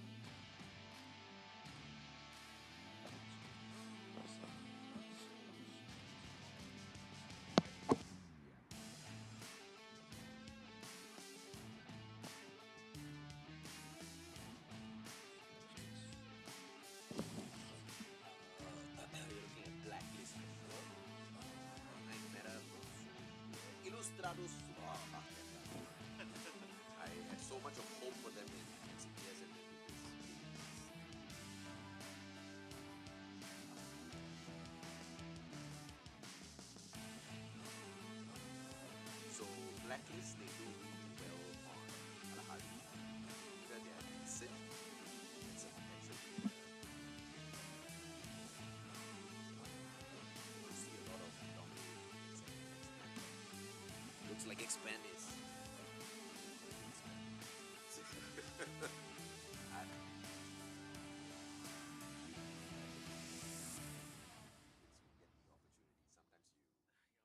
You qualify and then it gets to your head. You know? Welcome That's crazy, man. Because when you get to the top, to the you need place to work where harder. 'Cause dreams that's when come everybody's true. coming for your ass, you know. where everything you want can be yours. A little And unfortunate only because if the teams that make it to the world you're willing to work so far for the best position that You're Malaysia willing has to gotten hurt on for 'em. world stage is But most of all, you're willing to be sport first at the for grand 'em. finals. Ha. Teams that make it to the play-in Look, spot 9 spot as I'm well. going straight to the Nice, yeah. top. I don't know how I would stop, like it or not. I got some goals that I'm hitting. You hear what I'm spitting? All It's lucky. hot. It's just what I got. Whole lot of passion and pain. The road to success is insane. Stay out my lane, cause I'm on a mission. I'm It's a big getting what result, stands in right? my way. Yeah, I'm a beast. I wouldn't play with me, baby. The way that I'm training is crazy, and I do it Get to the daily. world stage You one wanna day. talk about drive? Oh, I got it's more so drive close than and back Mercedes. end, I've whatever. never been late. Don't go for I'm it. in the room, it's a weather limit. You wanna compete? Well, get better first. I got 10 toes in the dirt. Push through the hurt just to show 'em my worth. I'm the best. Yeah, I'm the best. I never stress. I know what's next. I'm who they test. Like we playing chess. But I'm unimpressed. So now let me flex. Ha. Yeah, I'ma work through the struggle and hurt. Cause I know my worth. And I gotta be first. Ha. Yeah, I gotta be first. Look, I don't want anyone's sympathy. I understand what it's meant for me. I give my focus and energy. If it's meant to be, then it's meant to be. But mentally, I'm undefeated. They hear that and say I'm conceited. Like there's no reason. Like I don't beat them and come back again just to teach them. That when you work under pressure, you reach higher measures. They'll try and bring you down, but you cannot let them. And only get better and focus on cheddar. Eye on the prize and you'll become a legend. Like, when I'm in the room, it's a red alert. You wanna compete? Well, get better first. I got 10 toes in the dirt. Push through the hurt just to show 'em my worth. I'm the best. Yeah, I'm the best. I never stress. Look, can't you I know shop what's looks like next. a cookie knockoff from Photoshop. I'm who they test. That's the logo and all. Like we playing chess. But I'm unimpressed. So now let me flex. Ha. I'ma work through the struggle and hurt. Cause I know my worth. Yep. Yo. They don't know what's gotten into me. How'd I turn pain into energy? Through all the struggle and hurt, remember my worth, and that's why I gotta be first.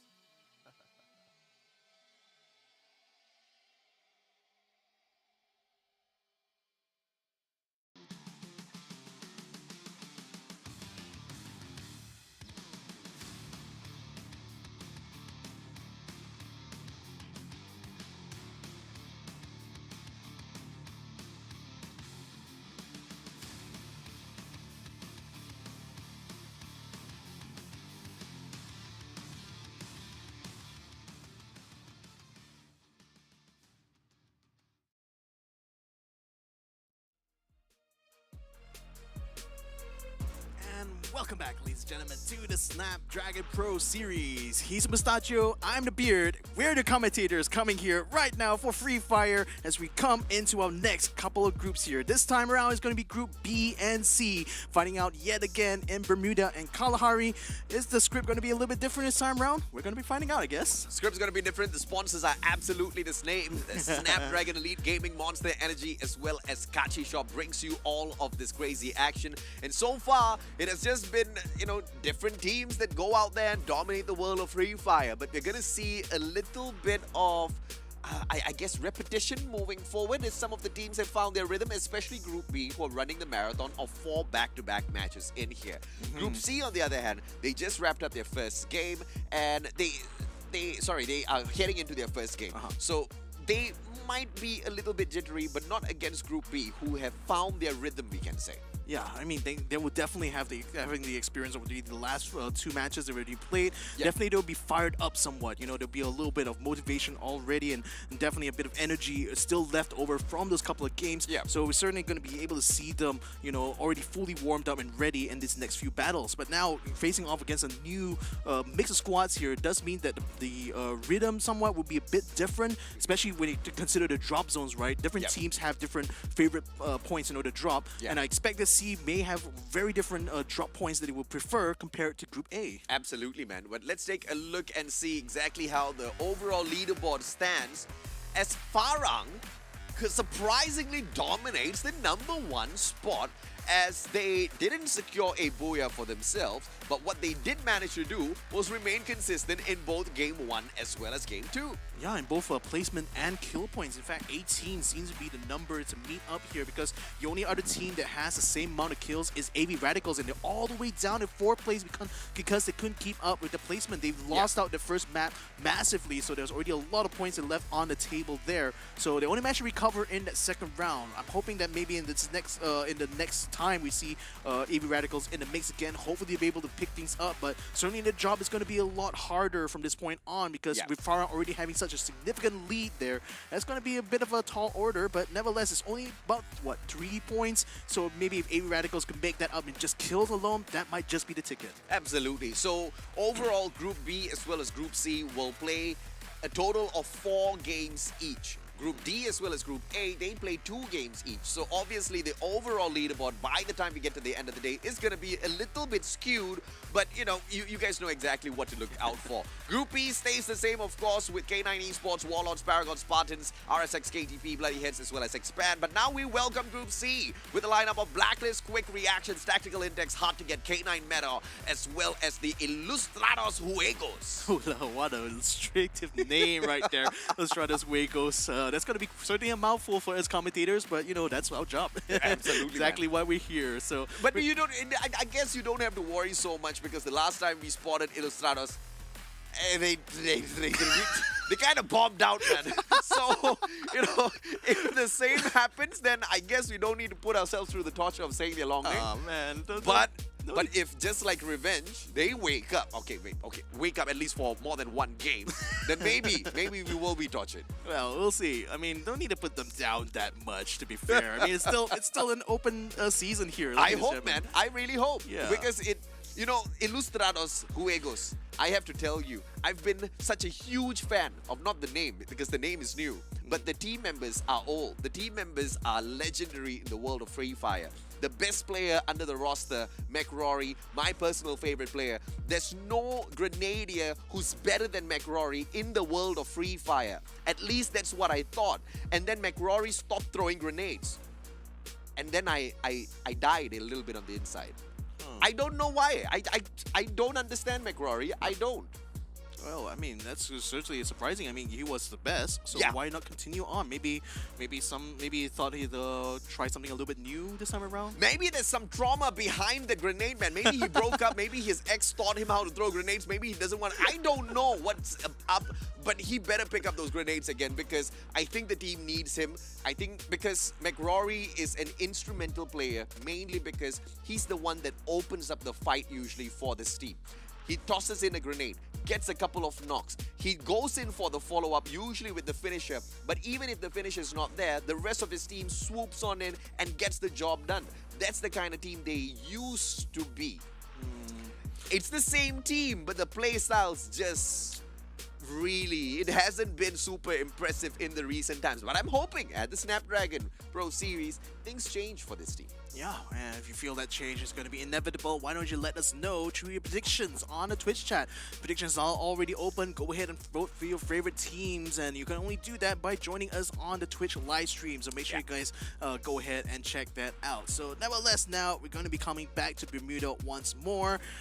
Team B, definitely, they've already warmed up a little bit from this match here. So are you thinking that maybe the Team B teams are going to be more dominant here?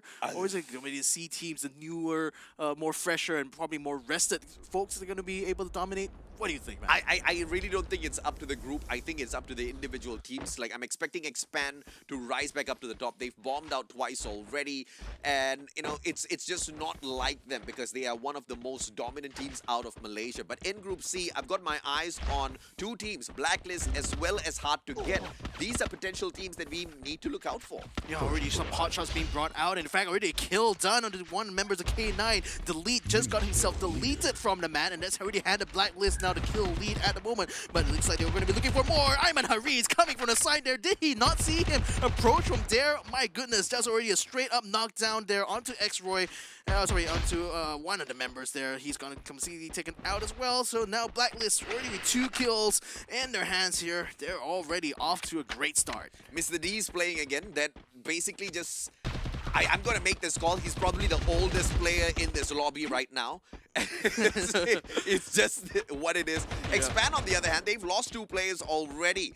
Blacklist International doing phenomenally well. Meta gets backed up. 12th place, they get kicked out. All courtesy of Blacklist International. Yeah, I mean, they're out there killing these squads at the moment, and they're not quite done because I think there was a spot H2G across a long way there. So they're also just going to try to hold their position in the center of the circle here, hoping that the next circle is going to land on top of them so they can continue to use this spot right here, which is really strategic because it's right in between Katsuista and Peak here, 2 also very hot spots. In the meantime, the other members of K9, Superman, Necro, and Wusi are also experiencing some shots coming in from H2G. Seems like these guys are just not giving them any rest at all, taking pot shots constantly at whatever things are moving out there in Bermuda. And that's the main reason why we've got our eyes on both Expand as well as Hard to Get. It's just crazy coincidence that these are the 2 teams that met very first on the battlefield. And you see the firepower from both the sides, right? They both pop off, they both get eliminations, and they both back away. And you know, you don't really see teams backing away in Free Fire a lot unless they're really pro, because it takes a genius to understand that you just can't rush into battle after battle. Sometimes you need to back away. And what is the result of backing away? Both Hard to Get as well as Expand are in full squads again. They've gone in, used their revival system, brought back their team members, but one team, QR, doesn't seem to get that lucky, man. Tactical Intex should be able to snuff them out now. Jesus, like shooting fish in the barrel for Blank, isn't it? And what an awkward situation there for QR. 3 members knocked down on the rooftop. I mean, how did that even happen? It didn't even look like they were in a massive battle at the time.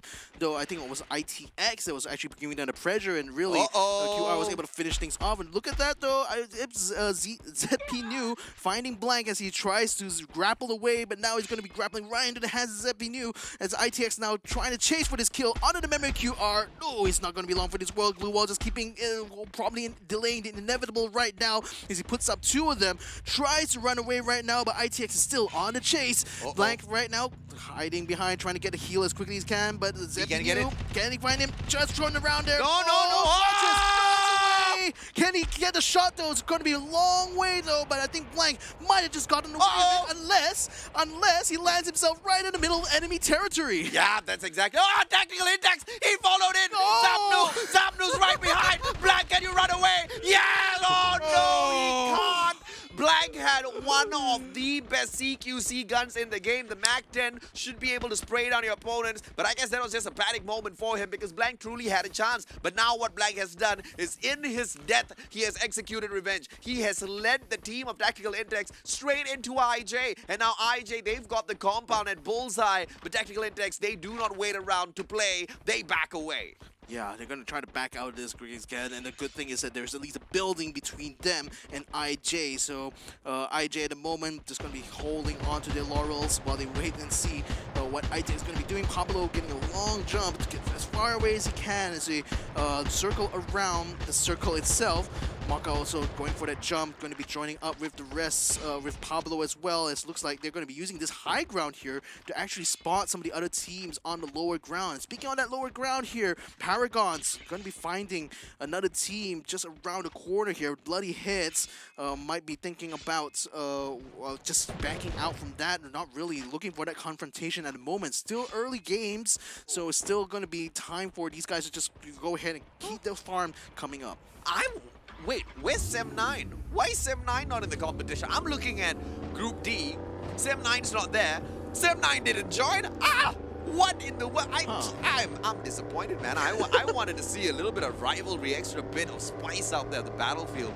Looks like we're not going to get it. And the only reason why I thought of Sem9 was because of Orin. I really miss the guy. Orin's one of the best players out there on the battlefield when it comes to the aggression, opening up some of these gunfights. But a little bit of a change in, I guess, brand the company or the sponsors behind them seems to have thrown them off of their gameplay just a little bit, but hopefully we get to see Sem9 a little bit more in the future. Illustrados, on the other hand, will be able to, I guess, entertain us. McRory, this is my boy, this is my man, out there on the battlefield, but he hasn't gotten any eliminations on his side to make me a proud daddy, man. I mean, we've been on many competitions together, not as players. I as a shoutcaster, he as a player. I've seen him grow, and now I'm just seeing them just laze around on the battlefield. I'm waiting for them to wake up. Yeah, I mean, Blacklist, ITX already have 4 points, and they're already so aggressive from the get-go here. So, I mean, Illustrados Iweko is going to have to step it up a bit. Good thing, though, is that they're going to be close to that circle. Unfortunately, Blacklist probably going to be able to gatekeep them coming into that circle here. So they're going to have to be very careful on that approach. In the meantime, Expanse already picked up some vehicles, going to be making their way very quickly towards the circle there. But unfortunately for them, there's not actually much between them and that circle there. So they're very liable to just go ahead and make a beeline straight towards Clock Tower, and it should be right at the edge of the next circle. K9 outside of the circle at Bullseye, and it looks like Illustrados want to bull rush them straight up outside of the circle. Illustrados, I don't know if or not that's like the best idea in the world, but you'll see what happens, man. Because K9's on the way to fly in, and Illustrados are on the way. Okay, they wanted a launch pad for themselves, so they're not running towards K9. They're just running towards a launch pad so that they can get into the circle a little bit more efficiently. So good on you, Illustrados. At least you're not mad. Well, the thing is, gatekeeping, the rest being gate-kept right now at Blacklist, who are just right up against the edge of the safe zone here. But unfortunately, there is a bit of a danger zone just up behind them. Now it's just about clearing up, but the Blacklist is just going to be storming the front here, trying to force Ulegos completely out of there. Unfortunately, Let's Go gets the first kill. Shots there to take out Ayman Hariz. Things are looking really bad right now for Blacklist at the moment, and not really having control over the fight at this point. Now, they do manage to take out Megori. Now they manage to get it on the Let's Go. One more member left. Mira, what? Oh, and like that, Mira just is able to hold them back a little bit. So now Ulegos going to try to hold up their line here, but Blacklist still surviving for now, trying to get those lift up. Yet Dope, unfortunately, going to have to run out of the way because now the rest of his members gets taken out. Blacklist survives the onslaught. Who is Mira? Because boy, I am in love. That 3 back-to-back eliminations was just way too hot. And now, Blacklist International, they've gotten a hold of their gameplay. And Illustrados, they had such a great idea. Fly in, McRory open things up with a grenade, and then they just bag everybody up. What they did not take into account was Mira. Mira just went ape on them and grabbed every single elimination. But one final survivor though, Illustrados, still managing to get away, but straight into tactical index as well as K9. He sees the action, backs away, out, and he's running straight towards a revival point here. This could be a point where Illustrados make their way back in. Well, the thing is, he's sticking around a little bit, going into the buildings just with the northeastern side, but he's just waiting to see how this battle between K9 and Paragon is just going to turn out. And ITX, at the moment, it seems like ITX still has more or less a position to work with here, as K9 has a couple members still out on the blue zone, but Necro is using high ground to his advantage, deeping Pablo and Inel completely suppressed, forcing out the glue walls here, while the rest of his team tries to surround them and flank them from the right. Now Pablo and Ixwell is going to try to fight back here, but Marky goes up in front, tries to get a knockdown. Pablo puts out a grenade launcher. This could be very dangerous here for Superman, as now they're going to be coming around the back here. Glue walls coming out all around. Unfortunately, Superman gets knocked down. Now his teammate's going to be desperate to try to hold his own. He gets knocked down as well. This assault looked like it was going to work out for K9. Now it's completely gone to waste here, as they have a couple of knockdowns. At least one of the members still able to get the knockdown onto one of the members of ITX, but unfortunately, Wuxi, he'll have to run away through the blue zone at the moment, and unfortunately, it's going to be really bad for him because he gets caught up there. But Zipnu, ITX takes out K9 Esports. Oh man, that looked like it could have been K9's game, but ITX, they played it way better than they did. So very clearly, there are no banned skins in this competition. It's just a delight for all of the Sims out there, ladies and gentlemen, boys and girls. Don't worry, I'm on your side. ITX sneaking their way in, and it looks like the Illustrados have managed to bring McRory right back into the game. Yadop as well as Fura all alive and kicking. Firsu drops down Insane, takes him out of the equation. Hard to get, gets caught up in a battle with the players of Bloody Head, and it looks like that was just going to be the only play. The rest of them have backed away. Hard to get, doesn't want any piece of them, and now Bloody Head, they are the ones who are the furthest away from all of the rest of the action. action. Yeah, McCrory, Dope is going to be running straight into the expanse as they're already set up in that side there. And okay, you can see him starting to turn tail a little bit. McCrory going to be hiding inside the tower at the moment, which is being approached by Blacklist. I'm not too sure if they actually know he's in the area. In the meantime, Batman gets knocked down by an oil barrel of all things there. Oh, that's a little Does bit he not unfortunate. know the price of oil? Batman, what you doing, man?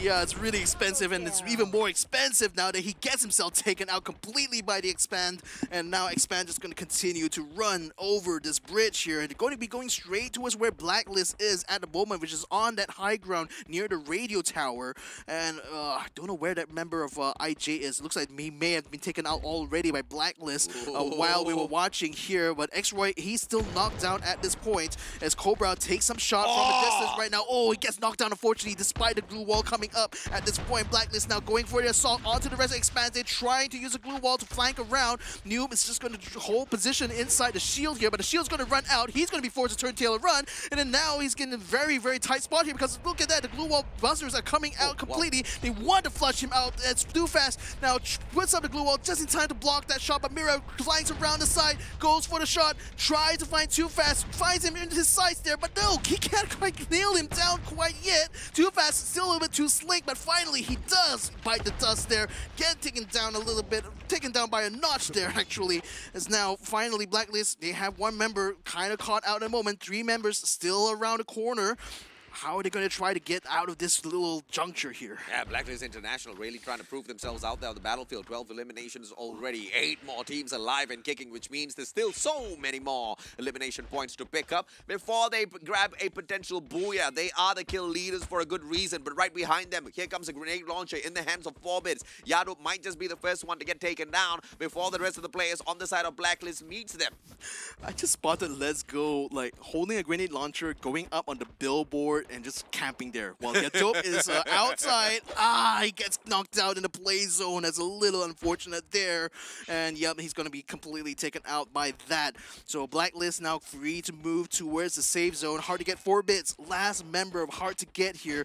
He's just hiding out for the plan, just around where the play zone is, and just waiting for that circle to close in before making his way in. But unfortunately, when he does that, he's going to be caught between a rock and a hard place. Noob spots the rest of Paragon, tries to take some shots there in order to force them out, but they're pretty well dug in. Twix does have a sniper rifle, so does Orient, so they can afford to try to shoot from a distance here, so they're not really interested in moving from their very spot because it's still very close to that circle. Blacklist is just going to hold the northern side at the moment while they wait for the next circle to make its appearance. Forbits not gonna get super lucky as Yumi spots him, throws out one of the best guns for the long distance, and the Riptide Rhythm rips down one glue wall, yet another erected by Forbits, place yet another 3 glue walls back to back, but how many can he throw on out to remain alive and kicking out down the battlefield? Newbie focusing on 2 different groups of guys at the same time. The guy is just biting off more than he can chew when he gets no eliminations. Yeah, unfortunately a little bit too much distance and a lot of foliage in between, making it quite hard to spot, but I think Forbits very much caught in a very awkward spot here because now taking a lot of damage here, and now he's been forced to turn tail and run. Not going to be able to run away there, especially when he got so many members having their sights trained on you. Now Bloody Hound's going to be caught in a bit of crossfire here because RSX is on the left, Paragons is on the right. This is a very, very tough spot for them. They're going to have to fight a war on 2 fronts. I mean, it would have been super delicious if Forbits could have followed that up with yet another grenade launcher shot, man, because he single-handedly would have been able to punish the players of Blacklist. But of course, it doesn't mean that miracles are going to be that easy to rip away. You really got to put in the hard work, just like what Blacklist is doing. And right now, they are the kill leaders with 13 eliminations on their side. They're moving on in towards this next circle. And it looks like the majority of teams are on the opposite side of this circle, which means Blacklist should be able to get in without much of a problem.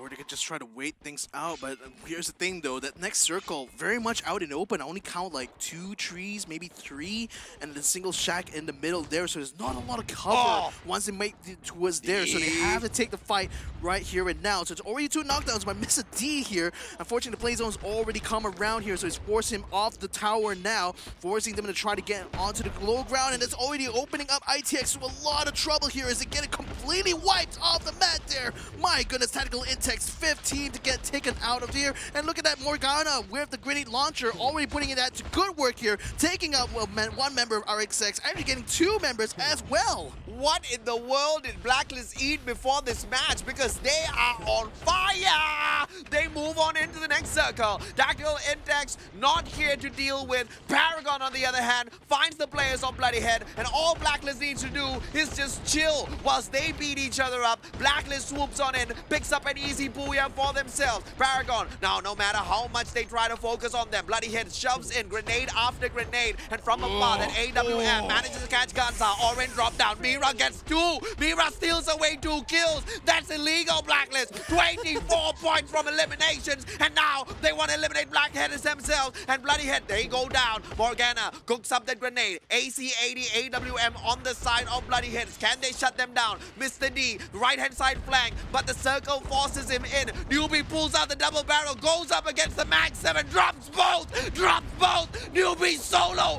Can he get the last one? Yes! He can! And Newbie, the king, as Blacklist make the record at the Snapdragon Pro Series. Yo, what an amazing last battle that was. Blacklist, they rated and patience really paid off for them, because once Paragon was taken out, only one more team was left in their sights there, and man, they made the full use of that last battle. So well done, Blacklist, taking the 3rd booyah for today. Who is Mira? I want to see which one of these boys is Mira, because this guy, he needs like a hamper sent to his house today for a job well done. He was on fire, man. Popping guys left, right, center. His double barrel shotgun, the M1887, is crazy spicy in those CQCs, and he just had one heck of a job out there. And just when you thought Mira was going to be the only one that shows up and dominates, here comes Newbie, wanting to prove himself as well. Runs in straight towards Bloody Head. 3 players back to back. A little bit of backup from Ayman, but it doesn't matter, man. It takes guts to rush into your opponents like that. And Newbie, he was fantastic in that final circle. Yeah, that was very well done for him. You know, it was very much a scrum that he had to do there. You know, running straight up in front of your enemy. I mean, you just hope that he doesn't have like a big gun, like for example, a grenade launcher or a Mag 7. But he played that incredibly well. Didn't manage to dance around them so far. And I think for Blacklist in particular, this has been a really good matchup for them, because there's plenty of kills they managed to rack up. Look at that, 17 by the time they got to this final 3 teams here. So I'm very much guaranteed they're going to be guaranteed to get themselves very high up in the scoreboard later on. Yeah, I mean, Blacklist International with 1 game alone. Okay, wait. Who was on? Farang is in Group A. Blacklist International with 1 game alone has managed to jump over Farang, Oh, I mean, who completed 2 games, 31 points. I want to see the overall leaderboard, because that is how dominant Blacklist has been. In 1 game, they've outdone teams who've played 2 matches so far. And Group B has nothing on them. And here's the other thing as well, it becomes Battle Royales. When you have one team that's so dominant like that, that means there's less kill points all around for everyone else. So effectively that suppresses all the scores that everyone else is going to be able to get. So I'm expecting to see Blacklist to jump quite far. And I really was not expecting Blacklist International to hit that hard, man, because especially because Mr. D was playing, and Mr. D hasn't been, oh my god. Wow. Blacklist almost hit the 40 bomb, my friend, 39. That is an insane number of points to pick up in 1 match. And you'll have to agree, because Farang did mediocre 2 games, and they got 31, 39 with a booyah and 27 slays. Blacklist International, what a debut in the Snapdragon Pro Series Season 2. What a debut indeed. I mean, this is, if you can do already this in the first round, what is it? What are they going to do in the next one there? Granted, it's going to be a slightly different map. Granted, it may not be as advantageous to a team as aggressive as Blacklist. But it is their best map. Yeah. So that's the thing. Yeah. My goodness. I mean, if they're already this dominant, I think this is going to be a group of death right now. And Blacklist is the killer. I really hope that, you know, just like what we saw earlier on, it's not more of a one-hit wonder kind of style, right? It doesn't seem to be, because those were a lot of engagements.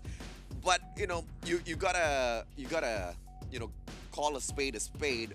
There's not many Titan teams in Group B, as opposed to what you have in Group A. So Blacklist is going to have a little bit of an easier time going up against the players of Group B. And later on, when we do see them kind of go up against Group D, we're not going to see Blacklist struggle as well. I want to see Group A go up against Group C. That's when we will see Blacklist International put to the real test. Well, on that note, make sure you guys check it out because this Snapdragon Pro Series Free Fire is going on throughout this week. So we also have another live stream tomorrow. That's where we may see that battle happen here. So yeah, make sure you guys tune in for that. Nevertheless, though, this is an interesting kind of turn of events right now because with Blacklist dominating this current B and C group here, I mean, this is really liable for them to build up a huge lead by the time we get to tomorrow's matches. So that's going to be a really big problem, I think, for the other teams to try to deal with. I think it's close to impossible to see them hit the 39er again. Or they could just prove me wrong, because if they do prove me wrong, I tell you, this is history being made right here by Blacklist International at the Snapdragon Pro Series Season 2, because no team has hit that hard and been consistent back-to-back that well. But, I guess I don't want them to aim for the stars. I just want Blacklist to give me a mediocre game where they still do get the booyah. Because as long as you can get into that final circle, get that booyah, you should be solid, man. But we just heard there's a interview over on the Masters segment. Let's take a quick look into what they're doing there. Macam mana boleh mendapat 27 kill? Sebab kita hebat kot. Sebab dah biasa. Dia taunting. Oh, taunting. Dia taunting. Okey, kalau Ji salah seterusnya. Saya itu je. Saya okay lah, macam untuk pasukan Blacklist kan, tiba-tiba baru mula je dah 27 kill kan. So, adakah macam nak cakap macam mana aku nak cakap soalan ni? Apa kan tanya? Tak, sebab strategi kita dah tahu dah. Strategi mereka tadi turun dekat 5 hati dah tahu dah. Kan? So, saya tengok tadi newbie main dengan sangat berkeyakinan. So, apakah... Ramuan. Ramuan macam mana boleh main dengan sangat berkeyakinan macam tadi? Macam tadi dia rusuh-rusuh dia kan? Masuk macam tu je. Macam tak ada apa-apa. Macam kenapa sebelum ni tak macam tu? Itu yang kagum. Boleh tak? Sebab sebelum ni kita dah kenal newbie dengan Zen ni lama. Okay. Sebelum tak macam ni, tapi kenapa tiba-tiba sekarang hari ni? Kenapa hari ni macam tu permainan dia? Macam tu. Sebab kita dengan IGL lama. Siapa IGL lama tu? Mr. D. Oh, Mr. D. Itu resepi dia Mr. D lah tadi. Sebelum ni Mr. D tak ada. Okey, faham. Okey, faham. Faham. So, untuk next game, apa kau punya strategi next game? Adakah nak buat lagi 27 kill? Kalau ada rezeki lah. Okey, kita tengok. Tadi tu pun kita jalan-jalan rezeki. Yelah, betul ramai kat orang tadi. Diorang tak pergi mana pun kan. Tak, yang belakang tu siapa Tak kenal. Tak kenal? Agak ceria ada penyokong Ada. Oh, ada penyokong. Ni coach. Coach. Coach. Oh, coach. Alright. So, kau ada apa nak tanya? Aku tak ada apa nak tanya dua ni. Sebab tak best lah interview orang yang air-air mengadap ni. Alright, so good luck je lah. Boleh jaga good luck. Tahniah atas game yang pertama tadi. Teruskan 27 kill. Teruskan lagi momentum. Okay, teruskan buat yang terbaik. Right, so jumpa lagi di next round. Masih.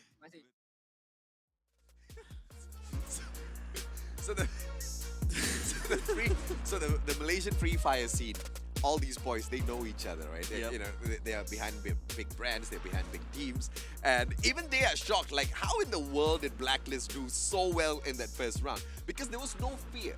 There was no sense of fear in Mira. There was sure as hell no sense of fear in Newbie at all. In that final engagement, he was just running down players back to back to back, and you usually don't see such careless movements out there unless you're super confident that you've got good backup. And we did see Mr. D kind of hold that right-hand side flank a lot, but the blue zone was kind of pressuring Mr. D a lot, so he wasn't able to take a lot of pot shots.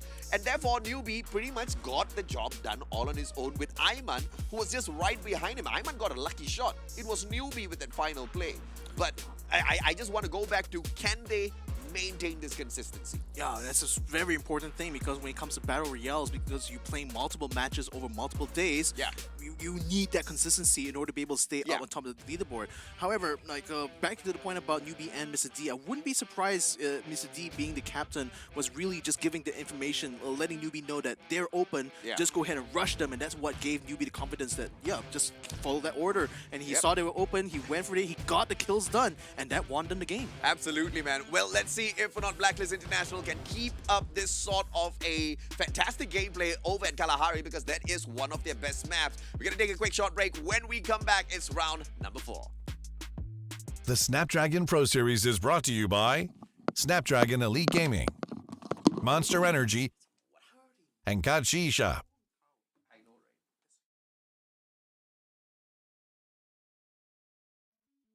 Welcome to the place where dreams come true, where everything you want can be yours, if and only if you're willing to work for them, you're willing to hurt for them, but most of all, you're willing to be first for them. Ha! Look, I'm going straight to the top. I don't know how I would stop, like it or not. I got some goals that I'm hitting. You hear what I'm spitting? It's hot. Look what I got. Whole lot of passion and pain. The road to success is insane. Stay out my lane, cause I'm on a mission. I'm getting what stands in my way. Yeah, I'm a beast. I wouldn't play with me, baby. The way that I'm training is crazy, and I do it daily. You wanna talk about drive? I got more drive than Mercedes. I've never been lazy. I'm in the room, it's a red alert. You wanna compete? Well, get better first. I got 10 toes in the dirt, push through the hurt just to show them my worth. I'm the best. Yeah, I'm the best. I never stress. I know what's next. I'm who they test, like we playing chess. But I'm unimpressed, so now let me flex. Ha. Yeah, I'ma work through the struggle and hurt, cause I know my worth, and I gotta be first. Ha. Yeah, I gotta be first. Look, I don't want anyone's sympathy. I understand what it's meant for me. I give my focus and energy. If it's meant to be, then it's meant to be. But mentally, I'm undefeated. They hear that and say I'm conceited. Like there's no reason. Like I don't beat them and come back again just to teach them that when you work under pressure, you reach higher measures. They'll try and bring you down, but you cannot let them, and only get better and focus on cheddar. Eye on the prize and you'll become a legend. Like, when I'm in the room, it's a red alert. You wanna compete? Well, get better first.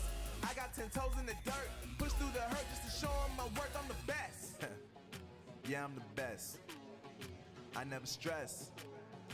I know what's next. I'm who they test, like we playing chess. But I'm unimpressed, so now let me flex. Ha. Yeah, I'ma work through the struggle and hurt, cause I know my worth, and I gotta be first. Ha. Yeah, I gotta be first. They don't know what's gotten into me, how'd I turn pain into energy.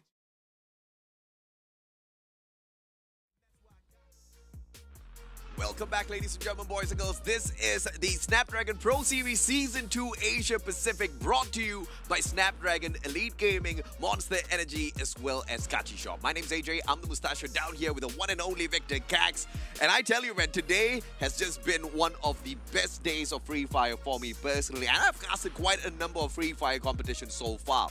But I have never casted a competition where each and every single round you've got back-to-back winners, and all of those winners seem to be supreme in their own ways, right? And just when we thought we've seen the best, here comes along Blacklist International, hitting 39 points, Victor. Yeah, I mean, this goes to show how healthy the competition is right now in the Free Fire scene, because when you have these teams constantly showing up each other, you know, new teams taking booyahs every single time, I mean, this kind of toss-up is really perfect for the competition, because you never know who's going to be the one that's dominating the end of the day. So that's exciting here, ladies and gentlemen. That's seriously what we're looking for as we jump into the Blacklist. Oh, I mean, again, one round was all they needed to jump all the way to the top here, ladies and gentlemen. They beat Farhan by a complete 8 points there. This is insane performance from Blacklist. Yeah, that's just one game, right? And one needs to ask, where's the ceiling here for Blacklist International, right? Because Group C, they don't have 1, they don't have 2. They've got 4 back-to-back games. They're going to be playing all the way until the end of play day today. And if Blacklist can do that in one game, question is, can we see consistency? what will they end up with after 4 matches? Because, my friend, if they can maintain at least half of this performance, by the time we get to the end of the day, they're going to be on the verge of 100 points. Yeah, that's crazy to think about, actually, now that you mentioned it, because, yeah, with that done, like, that's already putting such a high bar for all the other teams. And For themselves as well. For themselves as well, Yeah. to be fair. But again, when you're already that far ahead in terms of points, you just have to, you can host, and you can Yeah. still end up being somewhere in that top 3, or even just win outright. The tortoise and the rabbit, man. You can't coast. Not in Free Fire. I mean, it's pure death waiting for you if you do coast through the competition. But it's Blacklist International, and for a team that can hit 27 eliminations in one round, I've got my expectations for them right up here, right? And I'm actually quite shocked. I'm quite shocked to see this sort of a performance from them straight out of the gates. It could be a fluke, or it could just be the birth of something so new, which is just going to rock up the whole of the Free Fire scene here in Malaysia. Yeah, I mean, it could even just be a matter of circumstances just coming up very, Yeah. very right here for Blacklist, because you did mention, you know, you don't really have like the powerhouse of AB Radicals in this matchup here. You And know, Expand has been doing badly. Yeah, they haven't really had the best of starts here today, and Group D itself doesn't really have the same caliber of teams as well. So Unfortunately, yeah. yeah, I think ingredients-wise, this is the perfect time now for Blacklist to just capitalize on this day right now. Yeah. Make the maximum points here, and then that's already like a huge advantage it can hold over the teams for the rest of the days. Yeah, we've been throwing out all of our predictions all throughout the broadcast in here today. Now the question is, what are your predictions? If you're tuning into our broadcast on Twitch, if you are not, hop on into Twitch and do so, because right there you get to vote for the team you think is going to rise up to the top. Let's see if or not your predictions do come through by the end of the day.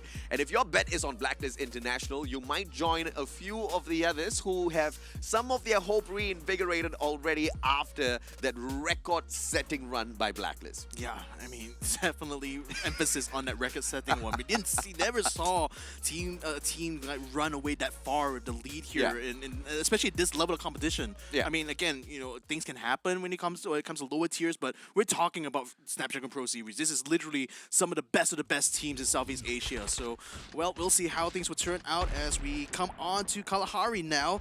We have Group B and C, and we already see ITX getting themselves in a bit of a hot spot here with K9. Yeah, K9 meta trying to back away, but Tactical Intact, they've got the advantage. But Sneaks returns fire. They do manage to drop 1, they drop 2, but Tactical fires right back. The lead gets deleted by Shook. That's just a little bit unfortunate. That's a team-on-team action that was a little unfortunate, because I thought he went in there to save his team member, but communication seems to be a little bit off here. Yeah, I wonder what was happening in their side there, because it seemed they were all over the place. You got the lead out there in the open, even though he had a high ground, and you got the rest of the team on the bottom there not really doing much except just being cannon fodder. In the meantime, I've got to remember Warlord somehow finding his way in the middle of this pack here, and unfortunately he's going to get spotted immediately. Well, I mean, it's going to be a Devon. Probably will get revived later on anyway, but still, that's already another kill point in the hands for ITX. Yeah, that's unfortunate for K9 meta, because a majority of the damage was done by the Warlords first, and then you had the other team to deal with, Tactical Intex. All 3 teams dropping into Oldhampton. Only one will walk out. Let's see exactly who that is going to be. Hard to get, on the other hand, manages to back away. And it looks like the rest of the teams are slowly trying to find their positions out there on the battlefield. Blacklist International at Bayfront, they are not going to be disturbed at all. Yeah, the drone actually going to be spotting a member Axel and the rest of Bloodhounds here. Bloody Heads down by the south side. It seems like most of the teams are kind of spread out a little bit. We got a member hard to get. Oh, Aries, last member of his squad right now, has to survive this and hopefully find a revive point in order to bring back some of his teammates. But does have ITX down on the ground there and up on his high ground, even though it does give you that height advantage. Unfortunately, it's very, very wide open. There's not much cover unless you put up a glue wall or two. And at this stage here, Aries only has a chrono wall to use to his advantage, and the cooldown that's so long that you only want to use it when you absolutely have to. The good news for him though, circle is going to close in around him there, so he can pretty much stay on that edge there and just wait for ITX to move out, as they are already starting to do so, taking the launch pad, getting themselves right onto the refinery there. Looks like they already have the sight set on where they want to camp. Warlord's ball catches out Zapdu. All of his team members back him up, and Paul all alone finds Shug, and Shug sprays him down with a back 10. And it looks like Revival is a success because as Paul gets eliminated, the team doesn't get eliminated. So that's a job well done. Yeah, at least it gets some information out the way. And I mean, Wardle is just using this kind of spread out formation here to, I guess, really just get a lot of information on the landing zones of these teams here. And I think that might be vital for some of the upcoming Kalahari matches. Yeah. And it probably, you know, especially when you use this first round like that, it's always going to be about information gathering. Yeah. So definitely they're trying to get that set up. They may lose out a little bit in points though, which is kind of risk they have to take here. But nevertheless, let's see whether or not that plays out. Blacklist in the meantime though, getting caught in a little bit of fire there because I think they also spotted ITX also headed for the same objective here. But it seems like Blacklist is going to be the first one to set themselves up on a refinery. But now they're going to have to turn around and see whether or not they can fend off attacks not only from ITX, even Expanse might be in the mix as well. Technical index, slowly but surely, they manage to find a platform for themselves, and the zip line can take them straight into refinery. Question is, will they find the opening to do so? And now, Blacklist International, the team that everybody's looking out for, to see if or not they can dominate this round as well. 27 kills, no joke. Back that up together with a booyah, 39 points in round number 1. Blacklist International, they set the bar for themselves. And like I said, man, even if they achieve like halfway through, it's good enough. Exactly. So it's going to be a bit tough. Nevertheless, RSX going to be backing out that spot, seeing that Blacklist is already very well dug in there. Doesn't make sense for them to try to fight on the low ground when Blacklist already is dug in high up in that refinery tower. So now they're just going to keep the distance and wait to see what the next circle is going to force the movements from these other teams. But in the meantime, the other K9 team is going to be meeting with Bloodhounds, who are already set up by the Mammoth ribcage there. And that's putting a bit of a tough spot there for K9 because that's just outside of the circle. But Bloody Heads will be able to gatekeep them from that spot. So that's forcing K9 to just circle around that safe zone there and try to find another way in. Smart move by K9. You don't want to be running straight into Bloody Head. They spot those players out. They take the longer journey, but that is the safer path. Everybody survives, and K9 Esports should be able to find the next compound undisturbed. QR, on the other hand, they fly right in front of Paragon, teasing them. Do you want to take some open shots, they ask. Paragon might be able to respond, but it is QR that engages first. And Paragon, they send 2 players up into the watchtower. One of the worst places you can get caught out in. Yeah, unfortunately, it's going to be open season here for QR because it's out in the open there without any glue walls. There's no cover except for that tower, and that tower doesn't even give much cover to begin with. And Twix tries his very best to fight back here, but with 3-4 members of QR constantly hounding him here, he's definitely stuck on his tower here. Nowhere for him to move out the way. Now, he still will be able to stay in cover somewhat, but sooner or later, he's going to have to move out there, especially if this next circle spawn doesn't favor him. Now we'll see. Oh, he is lucky that the circle just lands on top of him because now he can afford himself to dig in there. Now QR though, they're just going to jump straight into the middle there, and they might try to surround him on both ends as Tweaks gets himself knocked down, it looks like, and don't think he'll be long for this world, so RSX may lose that member, and yes, Twix gets taken out of the map there. RSX down to 3. Tactical Index makes their way in, closer towards Refinery, but Blacklist has already taken over this compound. The best spot that you want to hold on to is Refinery. Look at that elevation that compound gives you. You've got that bird's eye view over everybody else on the map, and when you've got the AWM on your side, one of the best snipes in the game, you're going to be able to dominate from that sort of an elevation. Yeah, exactly why teams always vie for that spot in Refinery, isn't it? So everyone else now is going to have to fight under the shadow of Blacklist's watchful eyes here. As we see Ares just attempting a very brave move around the blue zone here to see if he can flank around and hopefully not encounter any of the other teams as he tries to find a way to revive the rest of his teammates. Meantime, Marky spots, okay, no, that doesn't quite spot, but is taking the high ground here against RSX, who are dug in very neatly inside this house, not requiring themselves to budge a little bit. They do know that an option for them to escape, should they need to, will be that as a zip line, but it's still going to be a long way for them to make it up to there, and that will land them straight into Mammoth. Now, we'll see how things will turn out because the next circle is going to be coming in soon. RSX is going to be forced to get out of the way here, or can they afford to hold station? it's going to be a tough spot that RSX is caught in here because ahead, you've got Bloody Head, who've got that high ground. And towards your right, you've got a little bit of a challenge as well. You can't back away. You've got another team approaching you. So RSX is pretty much toast unless some hand of God helps them out to pull the biggest distraction in the world that'll give them the opening to move out of that compound because it's just really not the best spot. The saving grace is they are in the circle. Circle's quite big. Third circle coming up a little bit in a few seconds as the previous one just hunkers in, closes in on all of them. QR flying on out towards the opposite side of the circle, towards Foundation. They don't need a revive here. So I'm thinking this is the buy station play coming through from QR. They just want extra shields on their side. Or maybe just gatekeep anyone who tries to go for the revive station. Either way, it's a very sound strategy from their end because Foundation is completely unguarded. There's no one around them there to cause them trouble, so they're very liable to just hold there and wait for that next circle. In the meantime, Invoker, yeah, he's one of those guys who's going to need to find a revive station, so if he unfortunately lands himself Foundation, that's pretty much the end of Warlords right there and then. Bloody Heads, in the meantime, so far they've already done their job here, gatekeeping Mammoth. Now they already have to start thinking about moving into the center because the circle is going to be closing soon. Another 30 seconds to go right now. And, Warlords, yeah, like I said, he unfortunately ran into Bloody Heads here because there was a revive station just close by to Mammoth and unfortunately just land into the sights there. He rode straight into the eyes of death. Bloody Head from up top. I mean, high ground, easy shot. They're not going to be phased by that at all. They're just waiting to see exactly where this next circle is going to drag them to.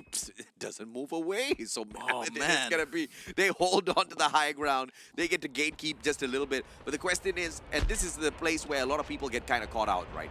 They feel like, okay, I don't need to move this circle, but then the next circle kind of drags them all the way across the battlefield, and that's where problems start. So the biggest question is going to be if Bloody Heads chooses to stay at the edge of the circle now or moves towards RSX, because that would be the better spot.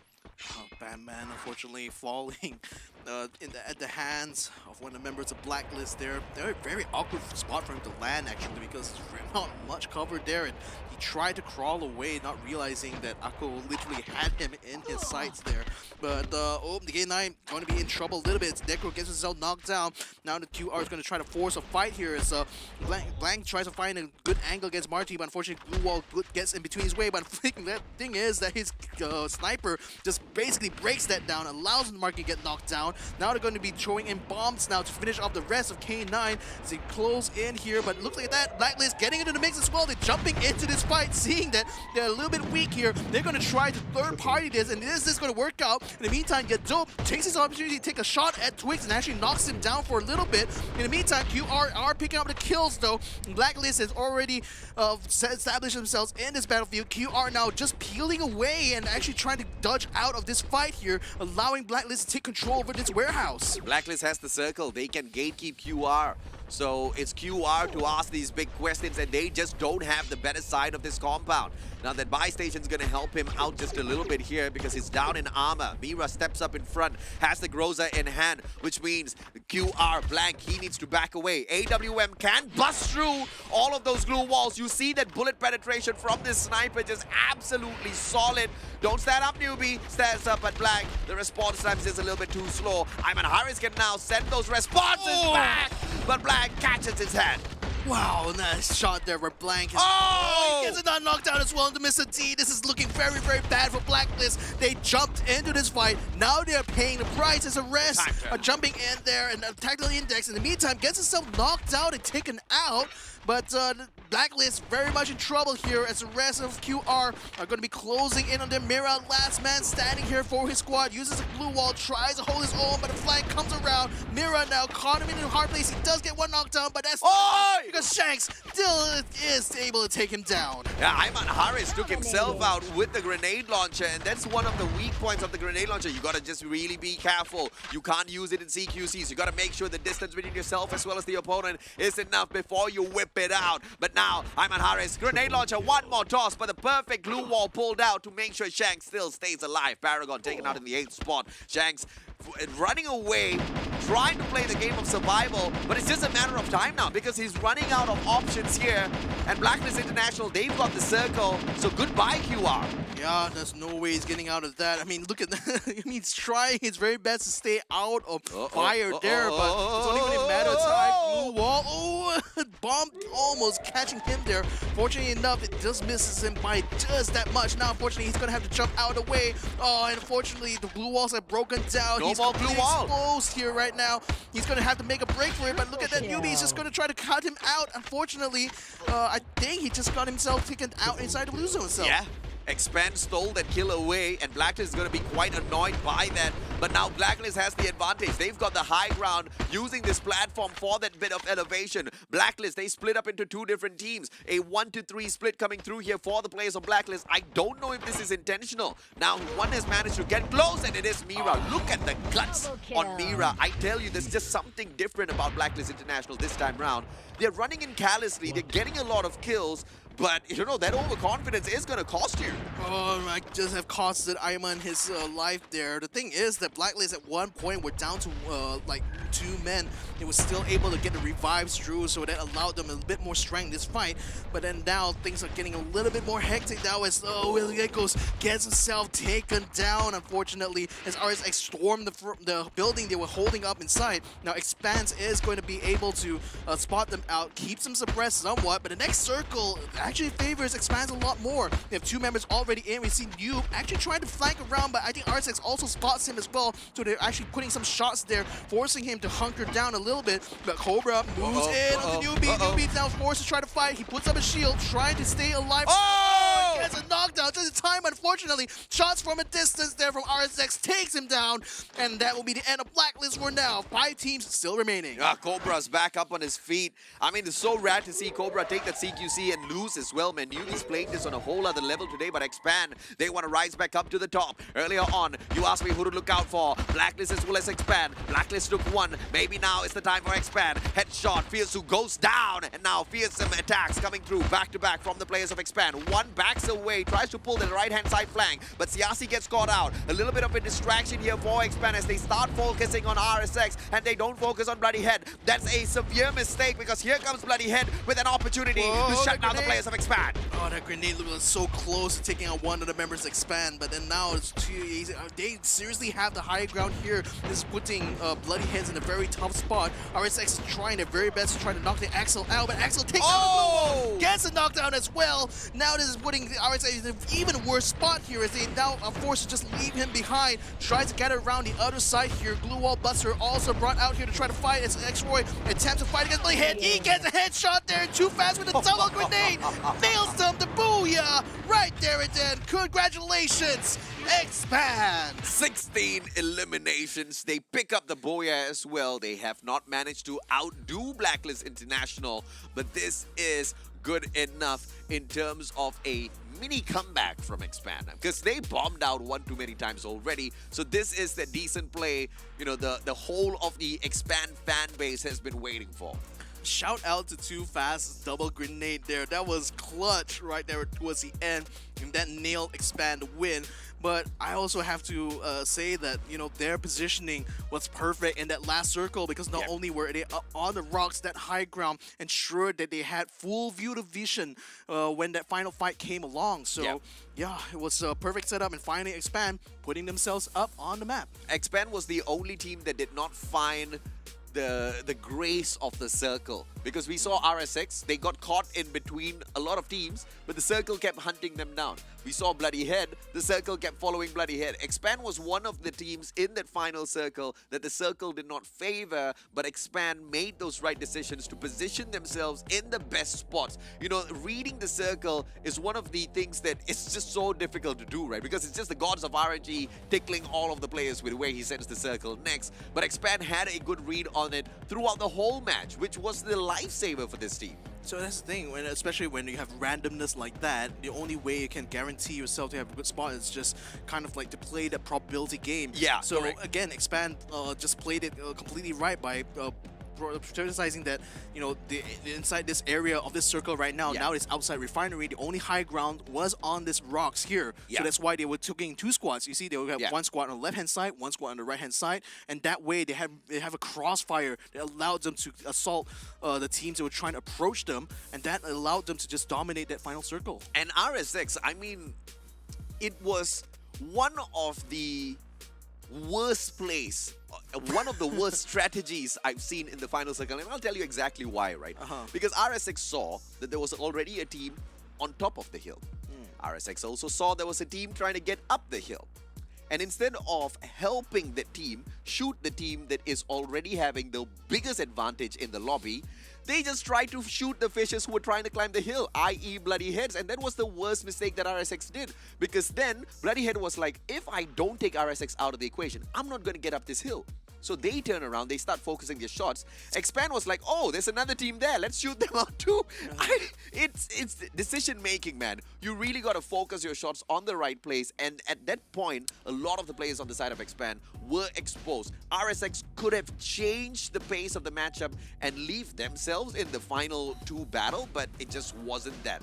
But what is the situation here is they still managed to pick up quite a number of decent points for themselves. Yeah, indeed. I mean, that's already 14 points for RSX. Bloody Heads managed to put it up there at 13 as well. Expand with the bulk, the majority at 28.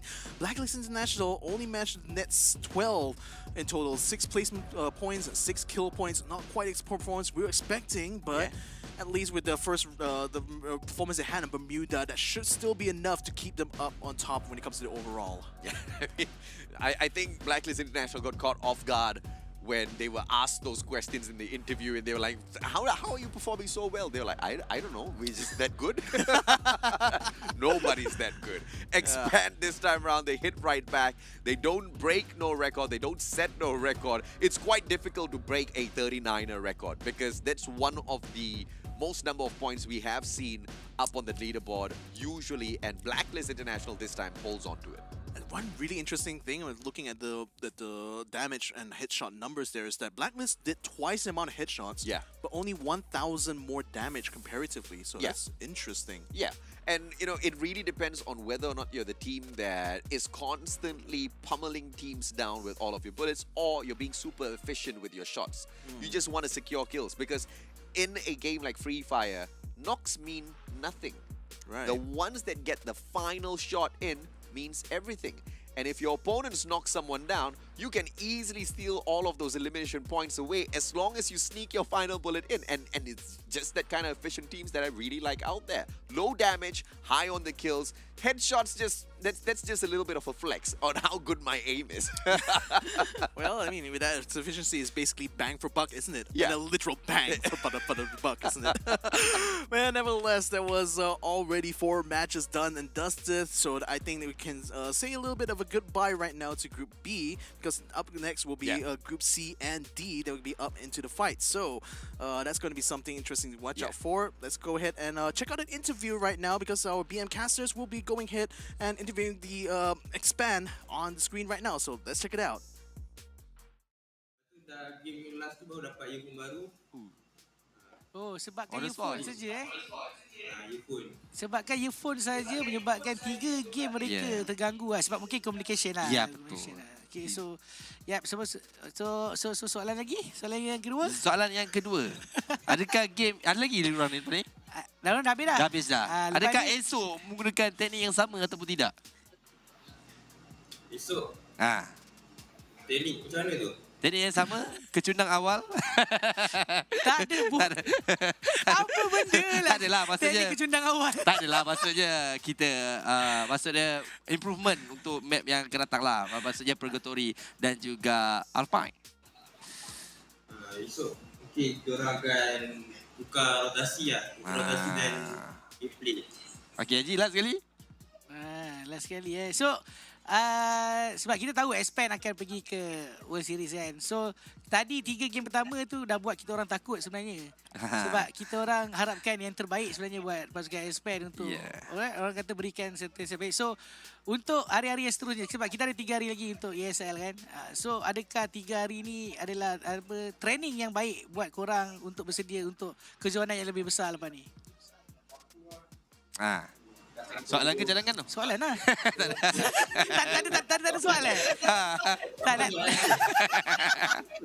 Tak nak cakap.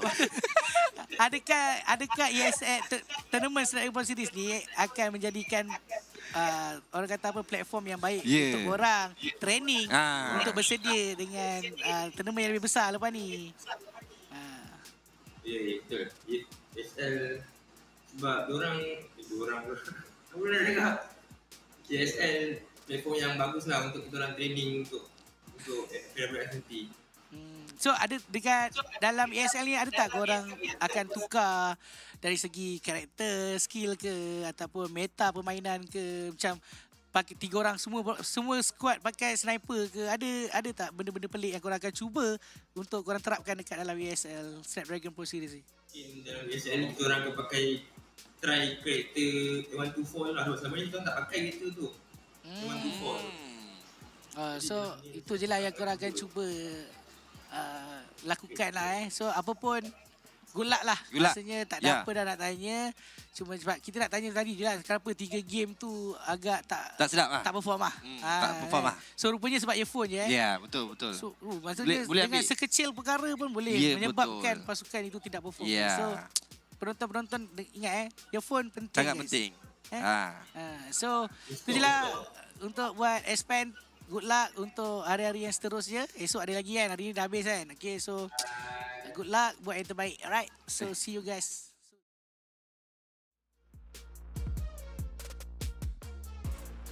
Now that makes a lot of sense. The guys had a little bit of a communication issue, and that's why they bombed out the first 2 games, which makes a lot of sense because that just wasn't the usual expand style. Exactly. I mean, when you don't have communication, how do you coordinate your attacks? How do you coordinate your rest of your teammates? How do you hear the footsteps? Exactly. Yeah. So, I mean, that's seriously a bit of an oversight for the team, to be fair, but it does go a long way to explain why they're a little bit slow at the start here for today. But good thing for them, they managed to have a good finish here at the end, so at least they're putting themselves up on the board now.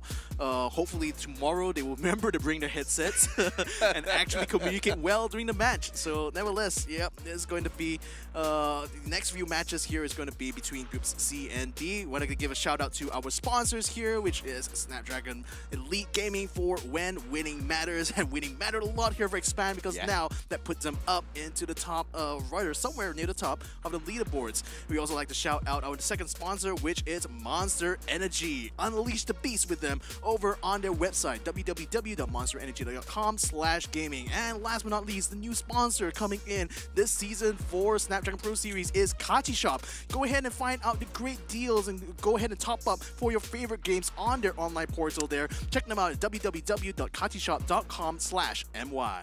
You know, 4 games, 4 different winners. That's what I like in a competition. You know, you're not just gonna get the same old. You're not just gonna have, you know, this exact same brand or exact same team dominating each and every single game. That's boring, right? We are gonna have this competition shaken up.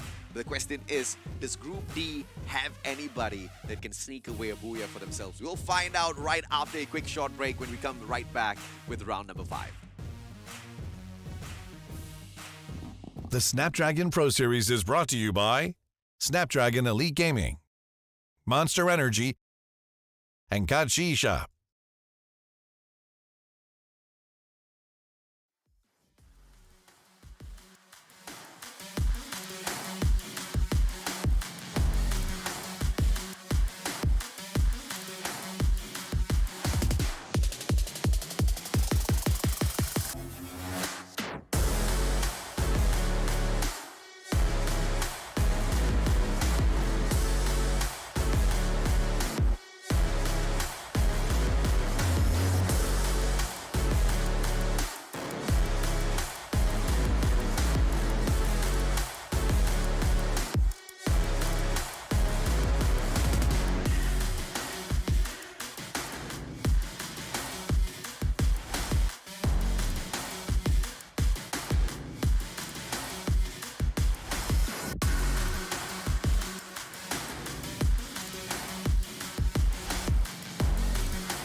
dime on the mission, snap any minute, casually winning. Stop tripping on me, stop dissing on me. Yeah, I got a dream, can't take it from me. My fire's burning, now I'm always learning. Tell me where to go, man, I'm on a journey. Yeah, I can't explain it, I get excited. Keep it 300, King Leonidas. Strap in, cause it's gonna be a long ride. Working on me every single day and night. There comes a time when your worlds will collide. If it's holding you back, push it right to the side. Ain't got no time for no fear. I work too hard to get here. Ain't got no time for no fear. I work too hard to get here. I don't got the time, put me in, coach. I've been going hard, time to let it show. Everything raw, give it to me now. Let me have the spot. And welcome back, ladies and gentlemen, to the Snapdragon Pro Series. My name is Victor Cax. Joining me here is AJ the Mustachio. We're going to be bringing you guys 2 more matches here today. We say goodbye to Group B now and say hello to Group D, as it's now C and D's turn to fight it out in Bermuda and Kalahari. So, what are your thoughts tonight now? Because Group D, completely new set of teams. Group C, we've already seen what they're capable of so far. Yeah, I mean, I don't know if the grouping was random, but if it was random, whoever who was doing the grouping should have reshuffled the grouping, because you've just got a stacked Group A, and then everybody else just is spread out between Group B, C, and D. So this is gonna make it very easy for some of the better teams to dominate the leaderboard, right? Because you're looking at the potential of Blacklist International once again popping off. Now, they didn't do great in that second matchup, but they did decently well. But now the question is, who gets to stand in their way? I'm not saying that Group D doesn't have any titans whatsoever. You've got quite a number of group teams in there. I mean, to name a few, you've got Freedom Rumble as well as NC that did put up a good fight in the final few days of the league stage at the MCPS Major Season 4, but they couldn't make it to the Grand Finals for good reasons, right? They just didn't hustle early enough. So hopefully that's a little bit of a difference. But Blacklist still maintains their #1 spot with 51 points. Yes, Expand is behind them. Yes, Bloody Heads is there. Yes, Farang is there. But guess what? All of these teams don't play anymore in the day. Yes, why? So now it's going to be up to Blacklist to see if they can maintain maintain a really strong lead here, or at least the consistency that we're looking for from them already at this stage now. But, you know, with 51 points in the hand, that's already, what, about 6 plus 1, that's 7 points ahead of Expand. Not quite a significant lead, but then again, with Expand no longer playing anymore, it's now Blacklist's chance to just build. Yeah, 2 games. 2 games for them to just gain a lot more points here. So for Expand though, I mean, good thing they managed to get the booyah in that last round there, because otherwise we wouldn't be seeing them in that top 5 for sure. So now that they've already put themselves back up there, I mean, they're going to have to re-examine why exactly they decided to compete here without any communication, because that seriously was putting a huge handicap in their early game performances. Yeah, I mean, even though obviously they didn't make a forced error in terms of the communication. It's just that they had a technical issue.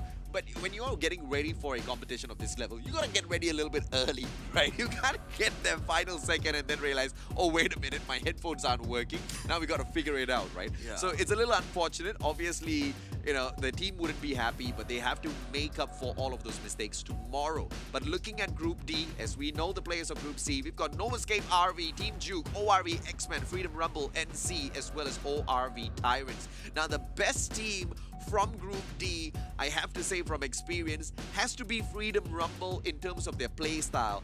But none of the teams in Group D have shown us consistency in the past.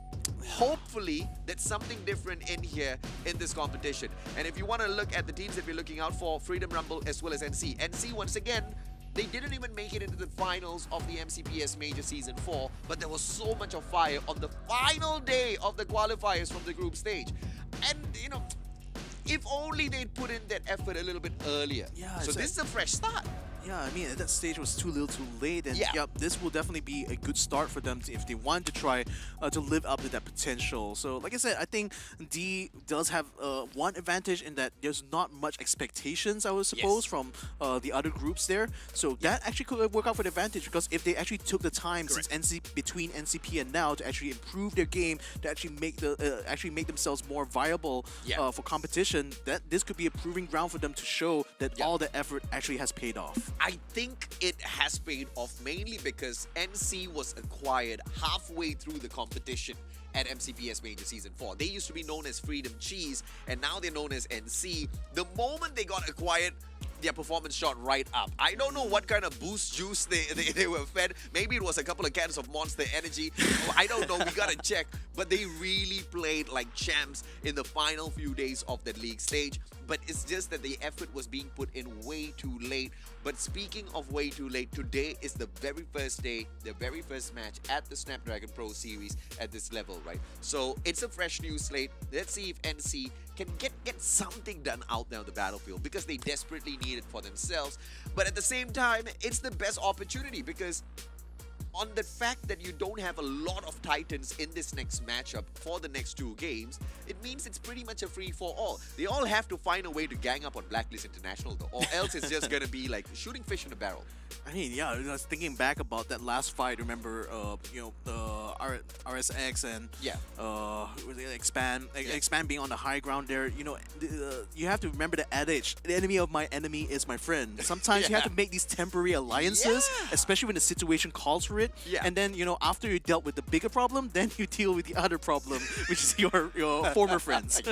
I know, right? But of course, ladies and gentlemen, boys and girls, without further ado, let's jump into game number 5 at Bermuda. This is between Group C as well as Group D. Group D only has 2 games in here. This is match number 3 for Group C, and Blacklist International leading the fray in that number 1 spot. Nobody else in Group C anywhere close to them. Oh, and already NC getting themselves in a bit of a tight spot here. ITX trying their best to try to keep things alive here. Well, the rest of ORV just really peeling away right now. QR is around the corner though, so they could potentially try to overrun this area here. ITX not quite safe in their laurels here. They're going to have to try to move out of the way here as soon as they're done with their looting inside Bullseye. So already right out of the bat, look at that.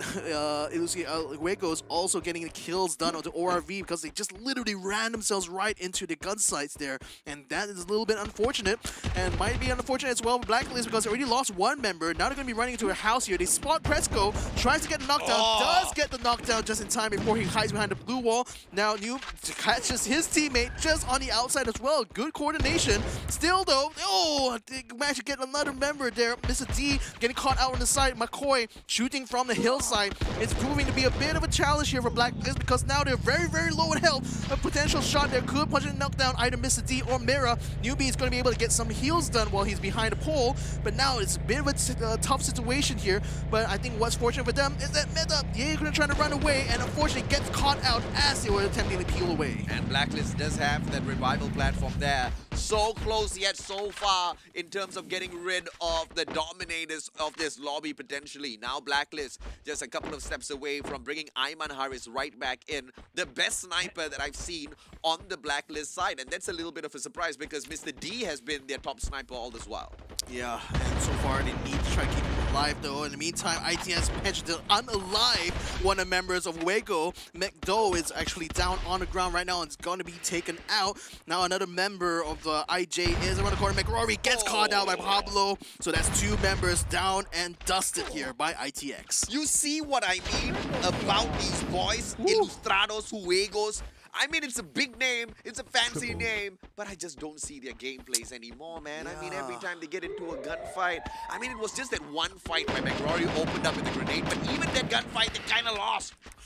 And it's a hard thing, you know, about being on that top. You can't really stay there too long if you don't step up your game, and that's what we're seeing with IJ right now. Once on top of the world, now they're just literally struggling to try to even fight against the B-tier teams here. So nevertheless, QR facing a lot of pressure actually from ITX. 2 of the members on the top actually got knocked up. In the meantime, Shook! That's very unfortunate there. That's going to be a kill, and fortunately Nell is actually quite close to revive point, so he brings Shook back into the game, though. In the meantime, I think ORV just got themselves eliminated the first elimination for this map right now, as ITX continues to fight with QR. Hyper hiding behind the Shikazu, sprang around side. Yenel gets taken down for the second time here and taken out completely. Yeah, Kazu, smart flank from the right. And Nell didn't see that coming. Unfortunate for him. But Tactical Intex, they have the rest of their players quite far away. Or I have to say the rest of their player. Only Pablo, who's very close to the revival platform at Shipyard, but blank. He flies just a short distance away. Nowhere near close to Pablo. Which means Tactical Intex still has an opportunity to bring the rest of the team members right back in here. Looking at the lineup of Freedom Rumble, doesn't seem to be the old lineup. So, no, I'm going to take Freedom Rumble right out of the list of teams to look out for. Oh, yeah, a completely new team means that it's going to be very... you can't really compare them with the old lineup, isn't it? So, let's see. The old team was radical, man. I mean, Freedom Rumble, they were the freest team out there on the battlefield. They rush into gunfights. They used to create havoc out there on the battlefield. But once again, one of the worst traits about Freedom Rumble was the fact that they were never consistent. They either hit hard and they went up and they got the booyah, or they hit hard, they bomb out and they just get the 12th spot. That's the kind of style they play. Yeah, going big or going home doesn't quite work out in a game like Free Fire here. Battle Royales always prides on consistency. It's not like a sprint, it's literally a marathon when it comes to these kind of competitions. And certainly it's going to be a marathon effort here from Yadope in order to bring the rest of his team back into play here, because he's the only guy on the map and the only guy for his team out on the map right now. And he's going to have a lot of trouble trying to bring things back to the fold here for IJ. In the meantime, ITX certainly looking very, very healthy. Hard to get at the moment. Getting themselves in a nice little pickle here, because it's 2 members of Blacklist on the north, 2 more members on the southwest. Potential for a pincer movement here, but they are inside the building. Now they're going to be up in the 2nd floor. Actually, Blacklist decides to attack now. They could potentially contain H2G, but I think they're just waiting right now to see what's going to happen next, because Batman going to get caught now. So it looks like the first shots have been fired. Hard to get, knows they're being hunted right now, and it's going to be a question of whether or not they can hold off this attack. Hard to get. They have fallen from grace. Batman used to be one of the most deadliest snipers out there on the battlefield. If he is still a deadly sniper, Blacklist would stand no chance on this approach. But it looks like hard to get. They are backing away from that potential early engagement that they could have started. And now they allow Blacklist to cut the distance and move into their compound. Mira flanking in alongside Newbie from the right. AKO's missed the D on the left-hand side. He's got backup on him as well. Hard to get. Moment after moment, they're losing all of the distance, and they have to take a CQC against the players of Blacklist. That's the thing, they're completely surrounded. I mean, tactically speaking, Blacklist has the advantage here. The question is whether or not they can get that first knockdown, because Hard to Get does have some good weaponry on the side and a healing gun. So even if they try to go for that flank, if they can nail their shots with the healing gun, they can potentially keep the flanker alive long enough to make an opening here and allow Hard to Get to be able to peel out of this. Unfortunately, though, they're still going to be caught out while we see ITX getting in a little bit of a jumble here with Juke. As Juke around the outside here, Nell is going to try to use a glue wall in order to try to flank around. Backs up to to join up with the rest of his team, as Juke is fighting around the outside of this compound here. Shook is going to be moving up. I think he might want to watch out on the left-hand side though, because Doxy is very, very close by, and just one shot from that distance is certainly going to be lethal for Shook. And Doxy does have a spot swell, so that's a very, very good weapon for this sort of engagement here. Shook, gets spotted there by Doxy. I don't think it's going to get engaging that, so Doxy comes out a little bit too late there to actually take the shot, so he will be able to get out of the way. Imanarees in the meantime, though, is going to be moving in on the Hard to Get. They're trying to force the issue here, finding the rest of Hard to Get, using a glue wall to try to block them in the corner while they try to hunt down the rest of them. Finds around on the outside there. The shotgun does land, though, and does pick Insane all the way down. Now they're going to try to fight with the rest of Hard to Get. Unfortunately, Batman is still up and alive. Still was able to get a knockdown into Mira and Imanarees. Now Mr. D is going to scramble to try to see if he can fight the other member Hard to Get, because New is able to hold his ground there in the meantime. Does take out 2 members of Hard to Get, kills them off to take the triple kill. And I think that might have put a huge dent into Hard to Get right now, because they're definitely outnumbered by Blacklist. This is a little bit of a shocker. Blacklist International, the scaling of power, how they've managed to go from pretty much nothing to everything right now in all of their gunfights is super impressive. This is one of the teams that have improved so much from the last competition. Oh my lord! Newbie from the top of the wall finds a gap in the glue wall to take one down. Now only one more member hard to get to knock down, and that will be it. And he's up on the upstairs. Oh, he's using a shotgun too. Instead, gets two knockdown. Oh, couldn't quite hold it on as Mr. T puts the final shot in, revives both Newbie and Ayman Hariz, and Blacklist back up to full strength. And as anticipated, Blacklist International is able to really control this lobby so easily. None of the other teams really putting up much of a fight that Blacklist International can't deal with just yet.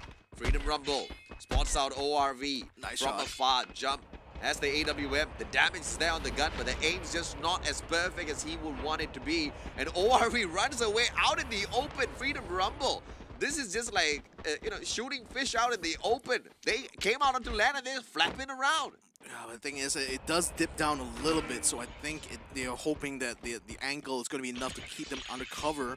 But God Russ is going to be moving the other side. They're trying to approach the edge of the circle right now. Yadope trying to pick up the McLaren inside the blue zone, but that seems to be very, very stuck. That McLaren is not going anywhere there, unfortunately, so he's very much in trouble there because I think he's quite far out inside inside the blue zone. In the meantime, ORV still having full strength in the moment. Now has encountered Freedom Rumble here, but the circle actually completely cuts them in half there. So that's actually forcing Freedom Rumble to move in, and ORV actually has the circle land on top of them. So now they can just basically gatekeep FRU, who right now are trying to scramble their way up the hill right now to get some high ground and get away from Voidface. Voidface trying to get the shots, but not really landing much until he finds Jump 9.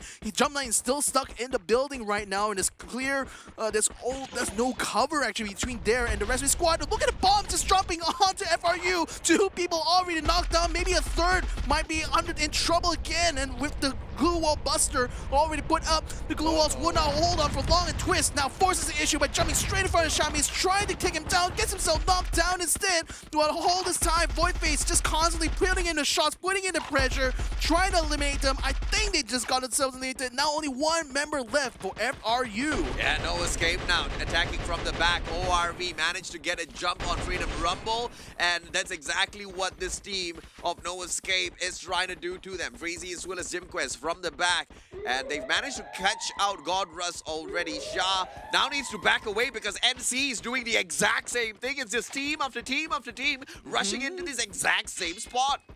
So that last member, FRU, is just going to hold out there and just hope that the third party that's moving in from the northern side is going to force the rest of RRV to change their position here. NC, though, they already spotted RV and they're just pounding them with the bullets, making sure they can try to take one out. FRU, in the meantime, gets himself caught out, so there's FRU taken out of the competition now at this juncture, while RV and ORV are fighting to try to hold their place while just under the fire of NC from the other side. God Russ as well as Voidface. They need to back away here. It's quite the bad spot to hold on to. And NC is coming in for the finisher. Ace just needs to flank from the left. Asta moves on to the right. They want to say hasta la vista. One quick grenade can put them out of their misery. Hiluegos gets taken out of the equation. Godrush, good glue wall, but Ace drops him like he's hot, and the double barrel gets the easy finisher. Yeah, 4v1, that was not a fair fight at all. NC would have been embarrassed if they actually got themselves knocked down in that battle there. But now they still have a lot of strength on this side of the circle here, as ORV only down to one member here. Voidface trying to heal himself inside the blue zone here to hope to be able to hold out, while the two members of RV already taking a claim on the circle. But in the meantime, the northeastern side is fleeing a firefight. The UT teams, QR shooting at a distance now into ITX, who was attempting to approach onto Blacklist's position, and that looks like a three-party fight right now, and doesn't look like Blacklist is doing well though, because of the shots coming from QR is preventing them from being able to make tactical maneuvers. Yeah, tactical intakes though. With Zapnu still alive, Blacklist should be able to wrap up quick against him, but QR How much of pressure can they play? Apparently not much, but Mr. D strikes right back with a beautiful headshot. That AWM in his hands is way too good. That's the kind of sniper we know, and Mr. D's right back in it. Yeah, he's unfortunately going to have to duck off there, but at least that gives a bit of reprieve now to allow Blacklist to regroup and reposition themselves, which is exactly what they need, as the rest of QR peels away from this battle now to take the northern side of the circle. Now they're going to have to watch out because RV is already set up inside there. They already have some snipers. Look at that, 3 snipers with scopes on their side here, so they're definitely going for that long range shot. Unfortunately, QR spots him out first. The AWM does nail its mark, and now it looks like it's already taken out Phrase. RV now down 1 member. They're going to have to stick it out because unfortunately NC also jumps into the fray, and they have already taken the higher ground in this circle right now. AZ and Ryu now facing off against QR. They're going to be exchanging shots right now. Shank's taking a lot of damage at this point, while the Blacklist also moves in from the eastern side. They also want in on the action. Yeah, they want in on the action, but the timing is just perfect. They just waited for everybody else to get into a gunfight first before hopping on into the next circle. And now Blacklist, this should be an easy fight for them. Juke gets juked out by the one and only NC, and NC finishing up that battle, moves on straight ahead, and this could just be the best backs there, because if NC manages to get his noses stuck into this battle between Blacklist as well as QR, NC can just be the ones who walk away with the booyah. Oh, it's a maze of glue walls right now as QR is desperate to try to keep Blacklist under this fight here, trying to keep that advantage. Oh, quadra kill there and a shutdown to boot as QR blank nails down Newbie, and Blacklist taken out of the prime here. 4 places are going to be the best they will muster in Bermuda right now, and 3 teams still remain: NC, RV, and also QR. Yeah, quick reactions. Earlier on, we did spot them in quite the decent position in the overall leaderboard, and now they want to back the booyah for themselves as no escape. RV gets taken out of the equation. Ace down on the ground. 8 kills so far. QR has got that advantage in terms of elevation. And now with this high ground advantage, they try to bait out the players of NC, who have a defensive compound as well, with all of the other glue walls already popped out earlier on. NC, on the other hand, just needs to wait. And this one grenade sneaks onto the back. Ace gets knocked down, taken out of the equation. 4v3, yet another grenade tossed on fourth. Nafis gets taken out. Ryu has the grenade launcher, but he gets taken out of the equation by Shanks' grenade launcher. And this is quick reactions, getting a quick booyah for themselves. What a dominating performance. 16 kills and the booyah. That's what they'll finish this game up with once they take Asta out of the equation. And they still haven't said Hasta la Vista just yet. The guy is still alive, sneaking away from them. I mean, just trying to delay this really. It's a 3v1, so he's absolutely perfect in his play right now if you're trying to one out, but unfortunately 2 of them attacking at once. No way out for NC. QR picks it up in this round. A booyah is theirs to savor, and man, quick reactions certainly won them this round. Absolutely. And Shanks, surprisingly, has hopped on over to a new team here, so I guess that's the main reason why we see a re-roster on the side of Bloody Head. I'm not so sure exactly what the dynamics are with the team and why this roster change did happen, but quick reactions very clearly know exactly how to make the right decisions out there, because this wasn't just a booyah on their side. It was quite a number of eliminations to their name as well. 16 eliminations. That's easily 28 points from this round. Yeah, indeed. There's a lot of points there that they're already picked up here. And so yeah, that's certainly going to work out well, especially with Blacklist now looking like they're not quite performing at the best yet, but still putting themselves up in the top 4 somehow. So I think that should be enough to at least give them that bit of consistency they're looking for, and the lead, like I said, that they already have certainly means that they can manage that very, very well for the rest of the day. But I have to say though, quick reactions definitely did so well. This early battle, that worked out well for them. Blacklist, of course, this funny little play there, Newbie going up on the top of the wall. The one place they didn't quite expect, and that netted him the kill. In the meantime, QR, I mean, they really made full advantage of the high ground in that last fight, didn't they? I mean, I already was watching, I was actually watching like the weaponry they were using this fight, and the moment that QR started that fight, that last fight against NC, they switched to grenades because they knew that having the high ground means that it was going to be easy for them to drop the grenade straight into them even with the glue walls up, and that allowed them to get elimination so early on. So Asta, unfortunately, was the last man standing at that point, and in a 3v1, not much you can do, especially when they decide to attack all at once, as they did in that final turn on this round here that allowed QR to basically take the Booyah. And let's see if that's going to be enough kill points here, because certainly to your point, that might just be enough to put them way up on the scoreboard. So Shanks is not from Bloody Head. I got that totally mixed up. But I don't remember which squad is he from. Quick reactions. These guys just popped out of nowhere and are currently dominating with, and I just say that as dominating because there was quite a number of decent eliminations. 16 eliminations is more than average, right? Which once again gives them 28 points. The Blacklist International right behind them, and that has to be quite the punisher for quick reactions, because although they do perform phenomenally well, you still have the ones that are running the overall leaderboard in the #1 spot keeping up with you, which means overall you just managed to cut down the distance by 8 points. Yeah, but only just about 8. We'll see whether or not the Blacklist's 20 will be enough, because I'm trying to do some maths in my head. Not gonna work out in time for this. But NC though still able Very to good. still nails down the 3rd place there with that 9 eliminations and 9 placement points. Yeah, that's enough, I think, to keep them in the running as far as the top 3 goes. Now let's quick reactions. 8,961. That's actually about 100 or about 300 less than what we saw from Blacklist in their very phenomenal round. And in spite of that, only 4 headshots though, so maybe they might want to work on the aim a little bit. I really don't know where did this team appear from. I am curious as to where did quick reactions come from and how long are they going to stay around and dominate the scene. Quick reactions, because that was one game which they played to pretty much perfection. It's not like they sneaked around the battlefield undetected, got into the final circle, and got a lucky booyah for themselves, right? They legitimately went compound to compound. Every single team that they came across could not take that fight up against them. But I have to emphasize, the majority of the Titan teams are not playing in this lobby. The only big dogs that you kind of have to worry about is Blacklist International and to a certain degree NC. But NC is not the most threatening team out there on the battlefield when you really compare some of these big teams out there, right? So, but once again, this is also the fresh new start for NC. We saw moments of greatness from NC only towards the tail end of the competition last time round. They didn't manage to make it into the grand finals.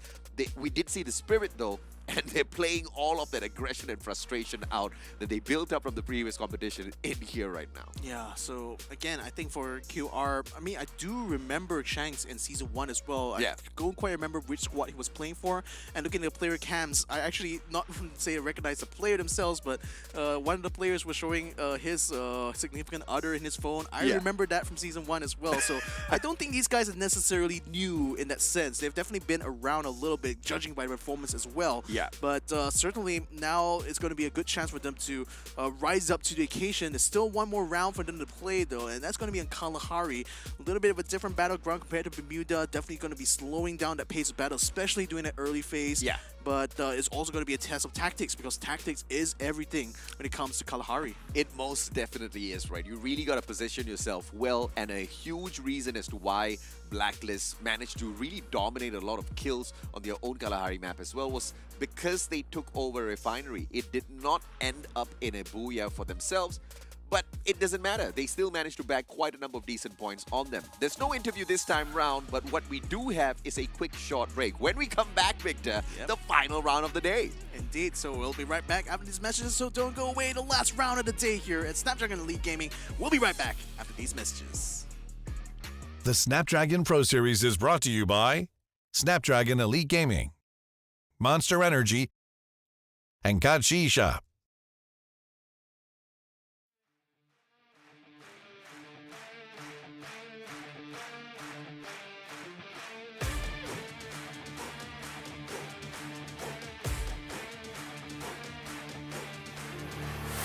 Look at my shine with the glow. This is my time with it though. This is my time to be way at the top. Me and my guys gon' pay out the block. I don't look like boss. Time's right, and I know the sea is walking in the limelight. Promise you gon' wanna watch like a sci-fi. My My guys are high risers, high tide. My crown if you come to my side. I pledge allegiance for lifetime. My squad connected like Wi-Fi. We grind and you see the highlights. This my life.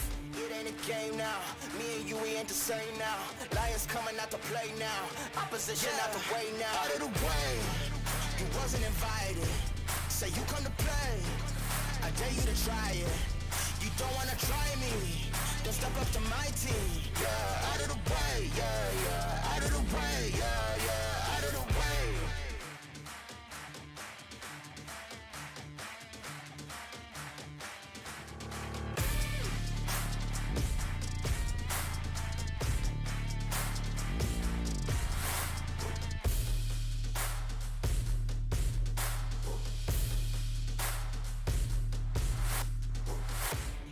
Game now, me and you, we ain't the same now. Lions coming out to play now. Opposition out the way now. Out of the way, you wasn't invited. Say you come to play.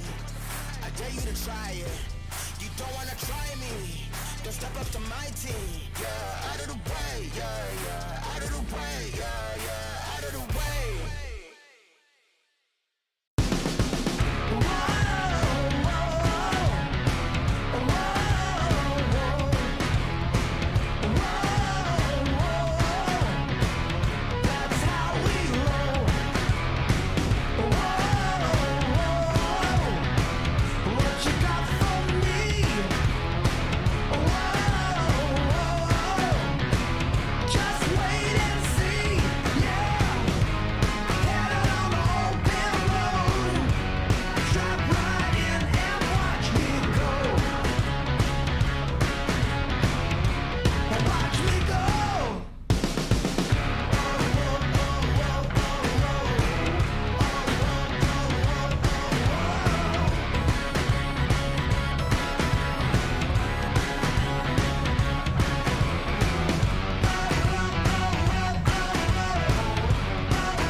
Welcome back, ladies and gentlemen, boys and girls. This is the Snapdragon Pro Series Season 2 for Asia Pacific, and all of this action is brought to you by Snapdragon Elite Gaming, Monster Energy, as well as Kachi Shop. My name's AJ. I'm the mustachio down here with the one and only Victor Gags. You'll be seeing a lot of this guy throughout the whole competition, all throughout the 4 days of action, along with all of these teams. And if there's one thing that I've loved so much so far in this first day of competition, Victor, is there's just no pure domination from any one team in terms of the booyahs. But if you look at the overall leaderboard, there's one team that seems to be whooping everybody else and picking up decent points for themselves. Indeed. I mean, booyah-wise, it's still very much open season, but when it comes to kill points, though, I think Blacklist still has, I think, a dominant lead so far. We're still yet to see like the overall standings, which actually, as I mentioned it, is going to be coming up right about now. So let's see. Blacklist still holding a whole lead here, 71 points.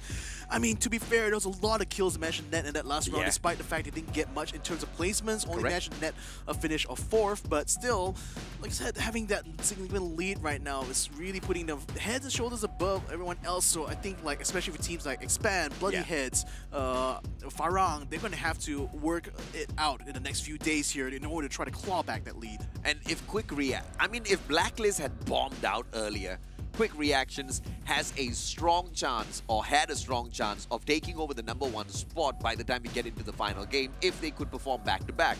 But with Blacklist International picking up the 20 points in the previous round, they continue to put that distance between themselves as well as everybody else. We've been looking for consistency throughout the whole night. Blacklist has served it up hot. I don't know how they're doing it though, because this is one of those teams that I'll have to say not a lot of people were putting their money on during MCPS Major Season 4. They started off a little bit shaky, they found their momentum, and then they kind of dropped off once again.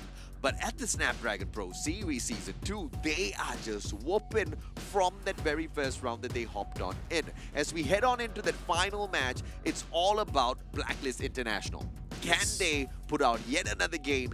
Can they pick up 29 points to break the 100-point barrier in just one day of gameplay? I mean, that was still remain to be seen, but certainly within the realm of possibility here for Blacklist for sure. So, yeah, it's really exciting times here. I mean, again, just jumping in very straight out of the bat, dominating all the really strong teams in Group A. Now that this is going to be an open season for them in this Group C and D with no powerhouse teams really to worry about too much. I mean, yes, granted, there's still like there's still NC, there's still Quick Reactions who won the last Booyah, but I think Blacklist, as long as they're still consistent in getting those kills, that still will maintain, you know, the points lead they will have. And yeah, it's going to be a long journey for them for sure, but already they put up quite a performance here in day one. So now we know that it's guaranteed Blacklist International on the #1 spot. So now I shift my question to whether or not they can break that 100-point barrier. I just keep increasing the benchmark for them. I mean, if you perform well, that's what I have to do, right? But Quick Reactions, they've caught my attention now. I want to see what can they put out in this final game, because I didn't really expect a great 17 elimination round from them, plus a Booyah. Yeah, Lin Shanks, he did compete as well in Season 1. I wouldn't be surprised if some of the members from Quick Reactions, even though QR is a new team in this competition, I think the members have been actually around for quite a while. So maybe the experience has also helped them a little bit, and reforming to this squad here is certainly working out well for them. So we'll have to see. There's still one more map, and it's going to be on Kalahari, a very different battleground compared to Bermuda. It's going to be more about how you play out your tactics, a lot more compared to anything else, really. So it is going to be more of a test of the brains rather than the brawn. And we did see Blacklist International hold on to the best spot in Kalahari, Refinery. That bird's eye view that Refinery gives you, they didn't allow any other team to step on into that compound earlier on. And there's a high probability that strategy is going to be executed once again. And if they do so, the probability of hitting 29 points really is there. It's really there. But I want to point out the last Kalahari map didn't work out well for them because, one, even though they did hold on Refinery, the circle didn't end up on top of it. So they were forced to jump off of it into another fight to kind of a third party, and that's where they kind of lost out in the Kalahari map. So let's see whether or not the circle is going to favor them this time again. And no doubt they're going to be aiming for the Refinery once more. But First Blood already picked up here right off the bat. RV getting themselves in a bit of a struggle here. Hard to get as well, getting in a fight with ORV on the other side of the map here, as Iluegos is right now scrambling to try to save the situation here. McRory out in the open with Jim Quest, tries to get a shot, doesn't quite land too much there, so not a lot of damage done there. McRory able to get out of the way. Phrase trying to doing some follow-up, then the follow-up actually works out to get the knockdown done. Now they just need to try to find the rest of IJ. Oh, and yes, they do find Mike Doe right around the corner. So that's going to be the end of IJ, knocked out first in the last round of the day. Now you know why my sentiments were just that rough on them when I started off the day, man. I mean,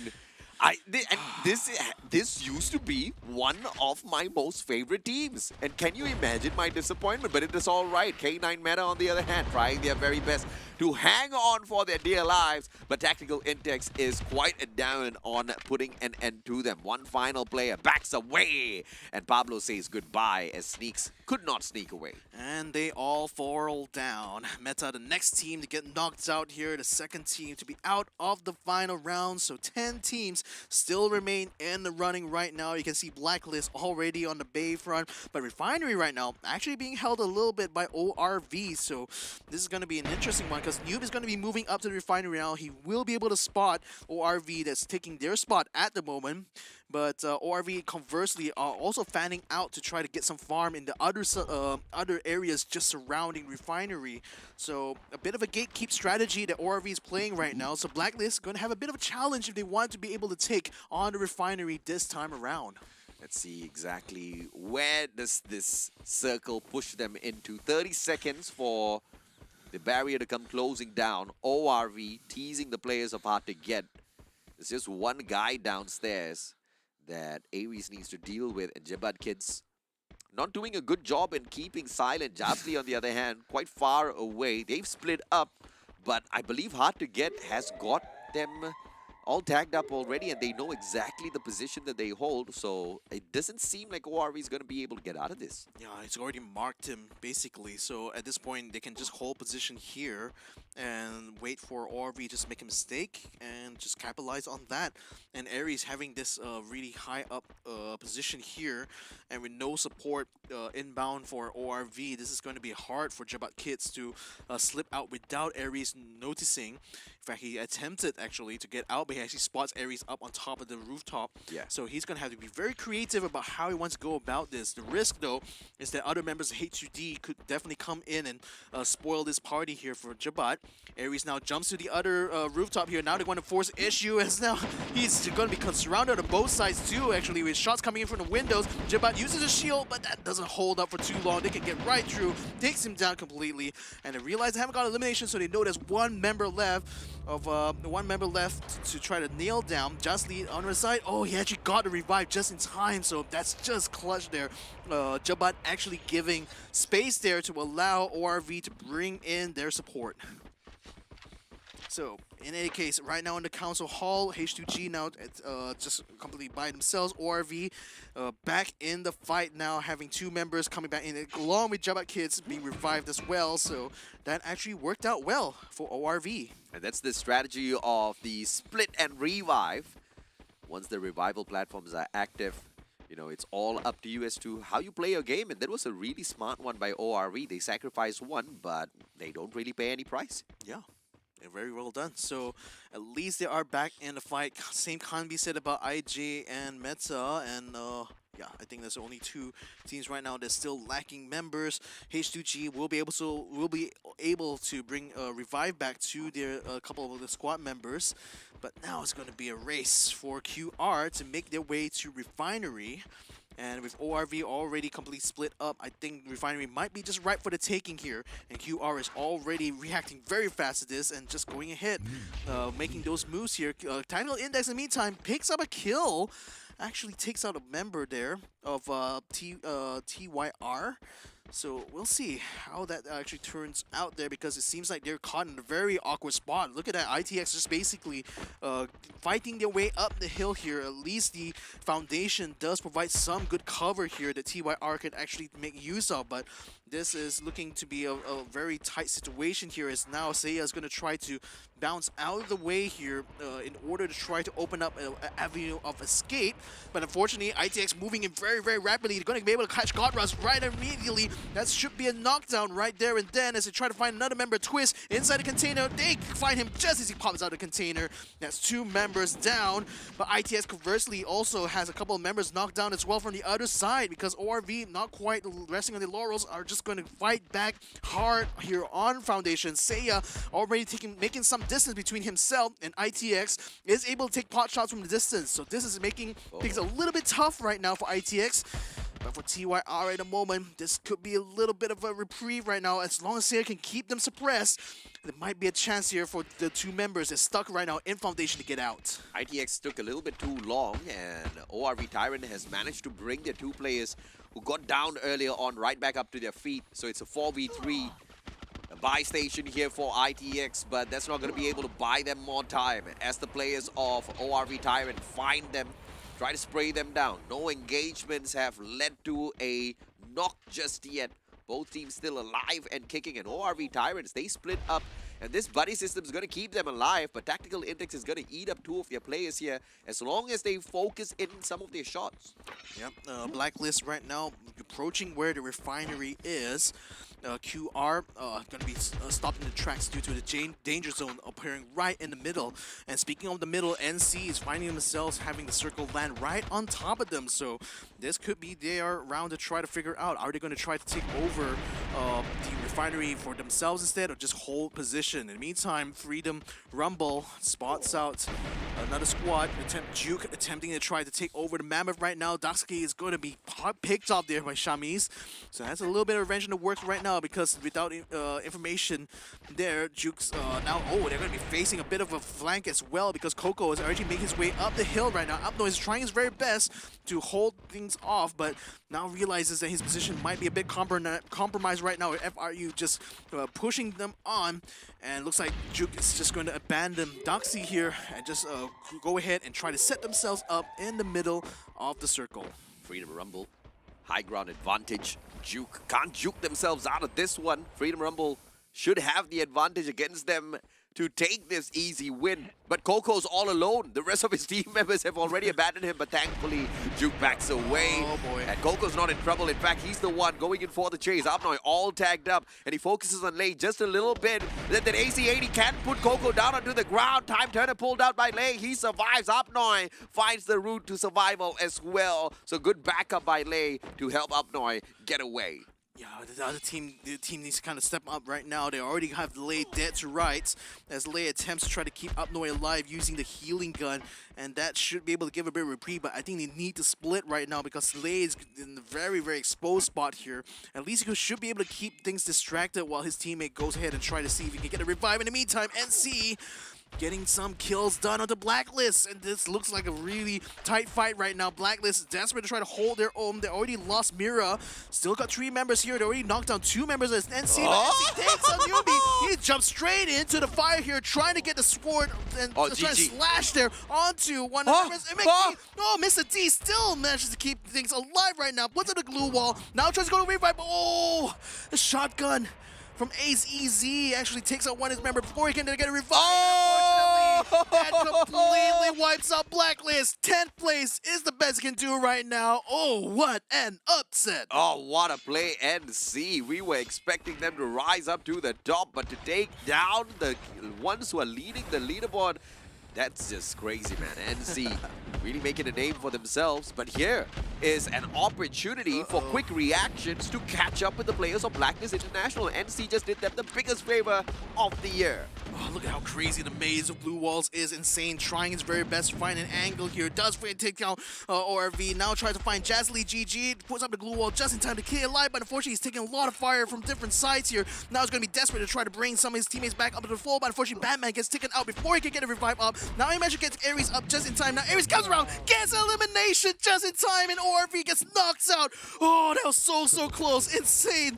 Must be thanking the gods right now that Ares came to rescue him. And that's what teamwork's all about. And now this duo, they should be able to bring their team members right back in here. Buy points are there. As long as they've got those coins, they can buy their team members right back and buy themselves an extra bit of survival play later on down towards that final circle. And the circle just hasn't started moving just yet. They've got 40 seconds to run down here, which is a lot of time in the world of Free Fire, Victor. Oh, speaking of Free Fire, a bit of crossfire right now. The Juices found themselves in between because Freedom United, Freedom Rumble on the bottom, ITX on the top, and this is looking like a very awkward situation because it's right on the edge of the play zone here.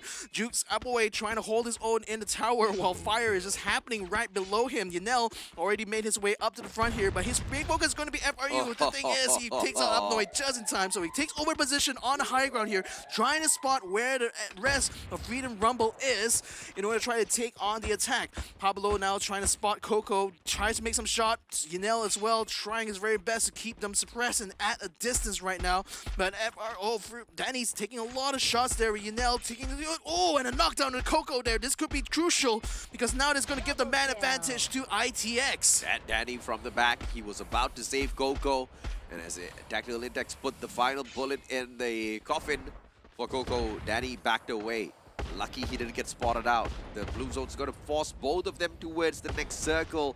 Question is, who lets up first? 2 players going to be tagged up by it, and the rest of them can go ham against each other. Quite a distance between them, which means the snipers as well as the assault rifles will be the best ones. And Shami, as I talk about it, Groza gets the knock from afar.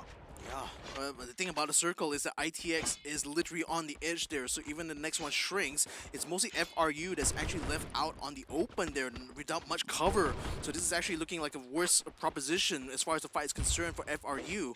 Right now they're trying to just hold their own, trying to get things healed up, while Danny tries to get some shot. Doesn't quite land it though. So FRU still having 3 members alive and still at full strength. In the meantime though, wonder how the other team's doing here because ITX at the moment, that circle just working out for them because it lands right on top of them in the next round. Danny gets stacked up, And thankfully, Jump 9 jumps right behind him, pulling away the crosshair of Pablo. And I don't know if that was intentional, but that saved Danny's life in that very one moment. Very smart play if it was intentional. Danny doesn't seem to have a medkit on him, which is going to be quite the troublesome situation to get caught in before you get to the final circle, Victor. Yeah, and speaking of troublesome, QR and RV locked in battle here. It's going to be face-to-face in this building, but RV does have control while QR is on the outside. Bomb going to be sent out to Shanks. Is that going to actually nail him down? Not quite. He gets out of the way, but unfortunately fades out on the outside, gets knocked down. So this is actually going to be a mad scramble now for QR to try to end this fight here between themselves and RV. And RV finding themselves completely locked inside the house. QR just spraying and praying that we're going to get knocked down. Unfortunately, it's Hyper who gets knocked down instead. Glue Wall is going to be able to keep Team Quest alive for now, but now the Glue Wall just opens up the floodgates now, and QR finding the knockdowns happening one after another. Still, RV holds steady and still has 3 members up. Blank is the last man standing. He's going to try to hold his own, but now that RV has control over the rest of his members, all it takes is one shot, one kill there, and this could end QR in the tracks. Oh my goodness. QR was so close to catching up with the players of Blacklist. Blank is the final hope for the team. Can he survive? AWM in hand, one of the best snipers out there. But outside of the circle, he's getting tagged up bad. Very little HP left on him. Medkit on for the survival. So far away from this blue zone. ORV to gatekeep him as well. Goodbye! Quick reactions out at the 6th spot. Jeez, that was literally milliseconds of time there that could have brought him back in, but man, that was so unfortunate. QR getting caught on the outside. Now another fight happening here. H2G taking down one member of FRU here. Jump 9 trying to get in to go to get a revive, but now he's the one who needs the revive now. Danny's didn't quite get in time because Forbits is on point with those shots. Now Danny's is dead to rights, stuck behind a concrete barrier. I don't think it's going to be long for this world because the circle is literally right in, his literal back is right against the end of the circle there, so there's nowhere for him to maneuver. It's so wide open here. H2G just going to be able to hold him on, and finding one more shot for 4-Bits. An anti-material rifle pierces through the concrete and takes him out. This just means 6 games, 6 different teams who pick up the booyah. Hard to get, looks really strong to pick this next one up, but Void Face takes the face and the mask off of Batman, and it looks like that immediately nerfs them. Twist taken out of the equation already. Batman doesn't get taken out of the equation just yet, as that knock does not convert into a kill. The players get picked right back up. Hard to get. It's against 3 players, but Saya has got the grenade launcher. Switches over to the Mag 7. Saya, can you get the shot? Doesn't pop just yet. Insane is still alive. Double barrel chasing Saya down. He wastes all of his grenades, and ORV gets taken out. What a play by Hard to Get as they secure a massive booyah. Hard to Get gets the booyah in the final round, and boy oh boy, 4-Bits, Batman, Daisy, Insane, Ares, these guys certainly powerhouses in their own right. It was looking kind of hard here for H2G in these early rounds, but finally on the final round of the day, they managed to nail it down, and look at that. They're certainly going to be happy with this very result. They are delighted. They are super ecstatic about their victory. Hard to Get has been a team that, you know, has been struggling for quite a while, and they have got the quality, but they just haven't managed to find that synchronicity between themselves to continuously chug out this sort of performance. You see them kind of like hitting those high notes very few times, but it's not as consistent as what we expect out of them. In the past, where it was the snipers meta, that was when Batman and the whole of Hard to Get team was fully alive in the world of Free Fire. You know, ever since that meta got changed over to the SMGs, the assault rifles, now the shotguns, the team just seems quite displaced. So this is a phenomenal victory for them. Here's the thing, it's like now that things are more geared towards close quarters combat, and inevitably something's got to give, right? So now it's going to be the sharpshooters, the accurate shooters that loses out in this current meta. But thankfully though, Hard to Get actually adapted pretty well in this specific matchup here, because the thing is that most of the attacks, most of the kills I think were more stacked on the other teams. They only really came into form in the last few circles there.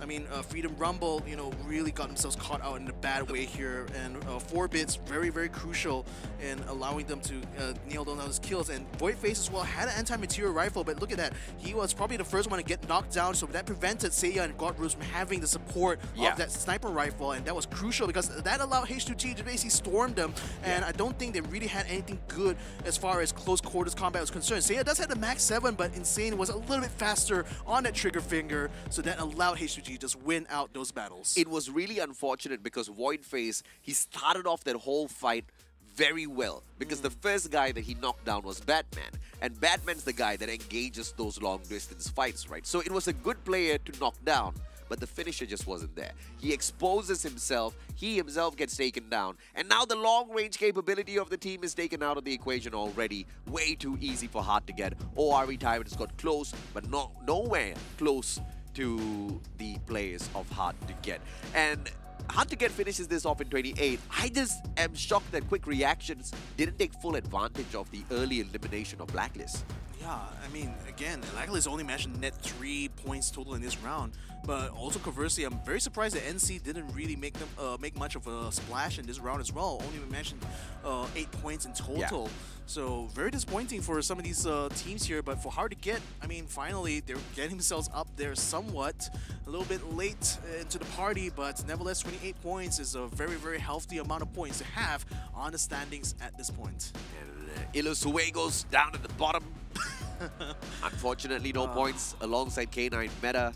And Blacklist International, I guess they already did phenomenally well very early on in the competition of the day, and they just didn't need to hustle, I guess, towards the later end of the day. Hard to Get will take that with a huge smile on their face, but total survival time, 15 minutes, 56 seconds. This was a very quick game. Yeah, indeed it was. I mean, it might be a testament to how quickly things unfolded, especially in those final moments, final circles, but it also I don't know. I mean, again, it's very hard to compare different matches when they're very different in terms of like what's the conditions required for them to win. And the groups as well. Yes, exactly. Yeah. So again, we'll have to see as the week goes on how these performances really turn out, because again, we're looking for that consistency.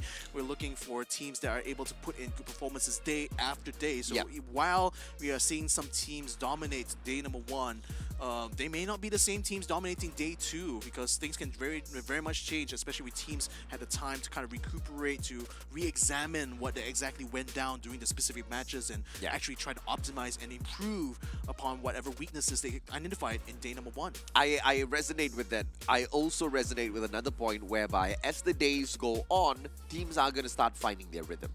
And teams like AV Radicals, Expand, they might have bombed out to a certain degree today, but as they find their rhythm, there's a reason why they are representing their individual nations at the Free Fire World Series later on in November, right? But Blacklist International, they'll wrap up day number 1, sitting down at the number 1 spot, 74 points, although they don't have the best of rounds towards the very end. But Quick Reactions quickly catches up with them in that 2nd spot, albeit quite a distance between the two. Yeah, and I think more importantly, they're also putting themselves points ahead of teams like Expand and Bloody Hits, who only are tied at 44 points. So that actually is significant. That means that, you know, performance-wise, Quick Reactions actually had a much better game compared to Expand and Bloody Hits in these two back-to-back rounds. So I mean, that's very much a good thing for them, even though they aren't able to overtake Blacklist in terms of those kills, or but still, that's certainly putting a very good performance here in their match today.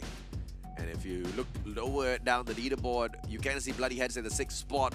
Overall 44 points. Just one good solid round can shoot them up into the 2nd spot.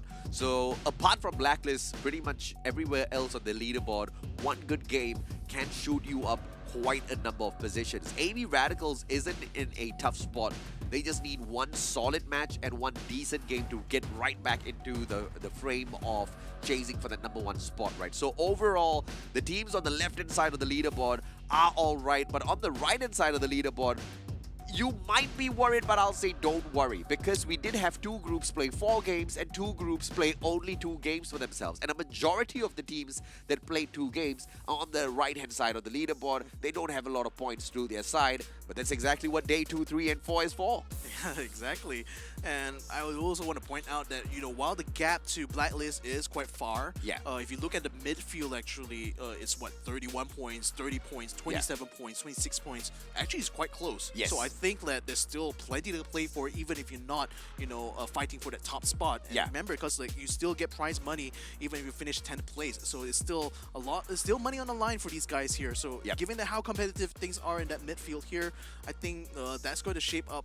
It's definitely going to be shaken up a lot as the days progress. And of course, at the end of the day, you are looking for the top 12, because the top 12 goes on to the regional finals. So as long as by the end of the 4 days, you are in the top half of the 24 teams, you're all solid. But we have a interview segment coming up. I'm not so sure if or not it's going to be us or the Bahasa casters getting that one done, but I guess we'll find out in a few seconds. Oh, we cancelled the interview. Okay.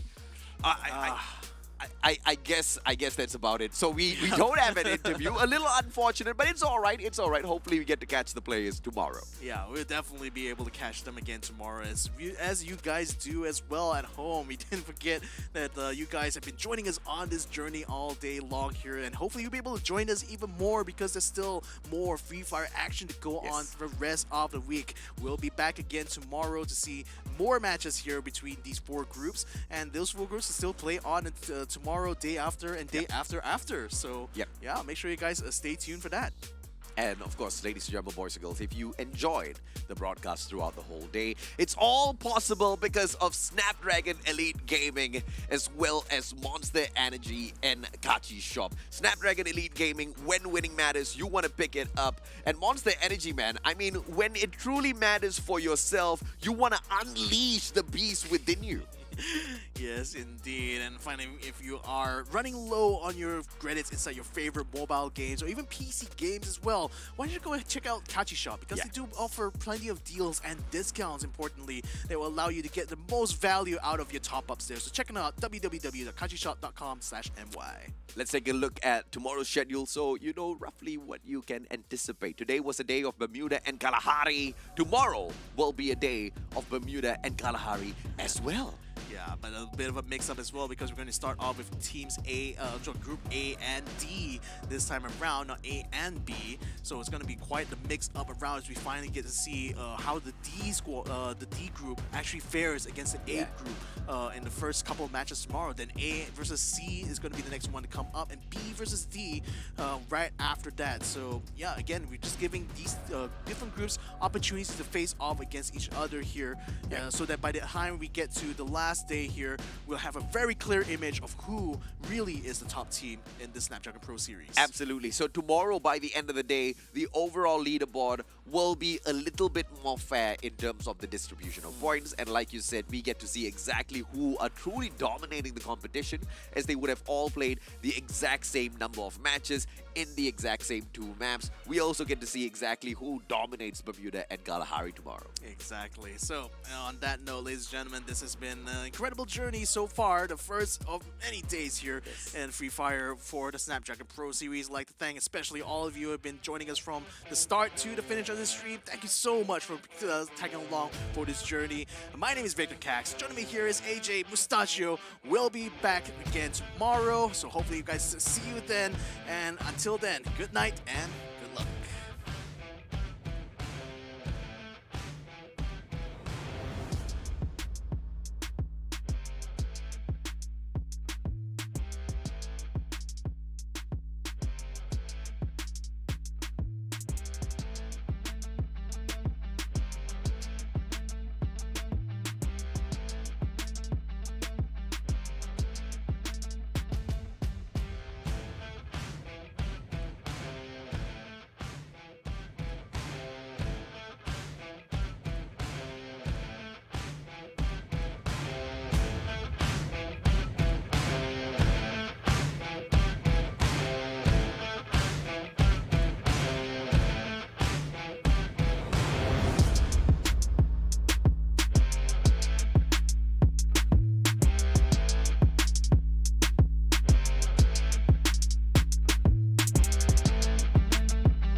The Snapdragon Pro Series is brought to you by Snapdragon Elite Gaming, Monster Energy, and Kachi Shop.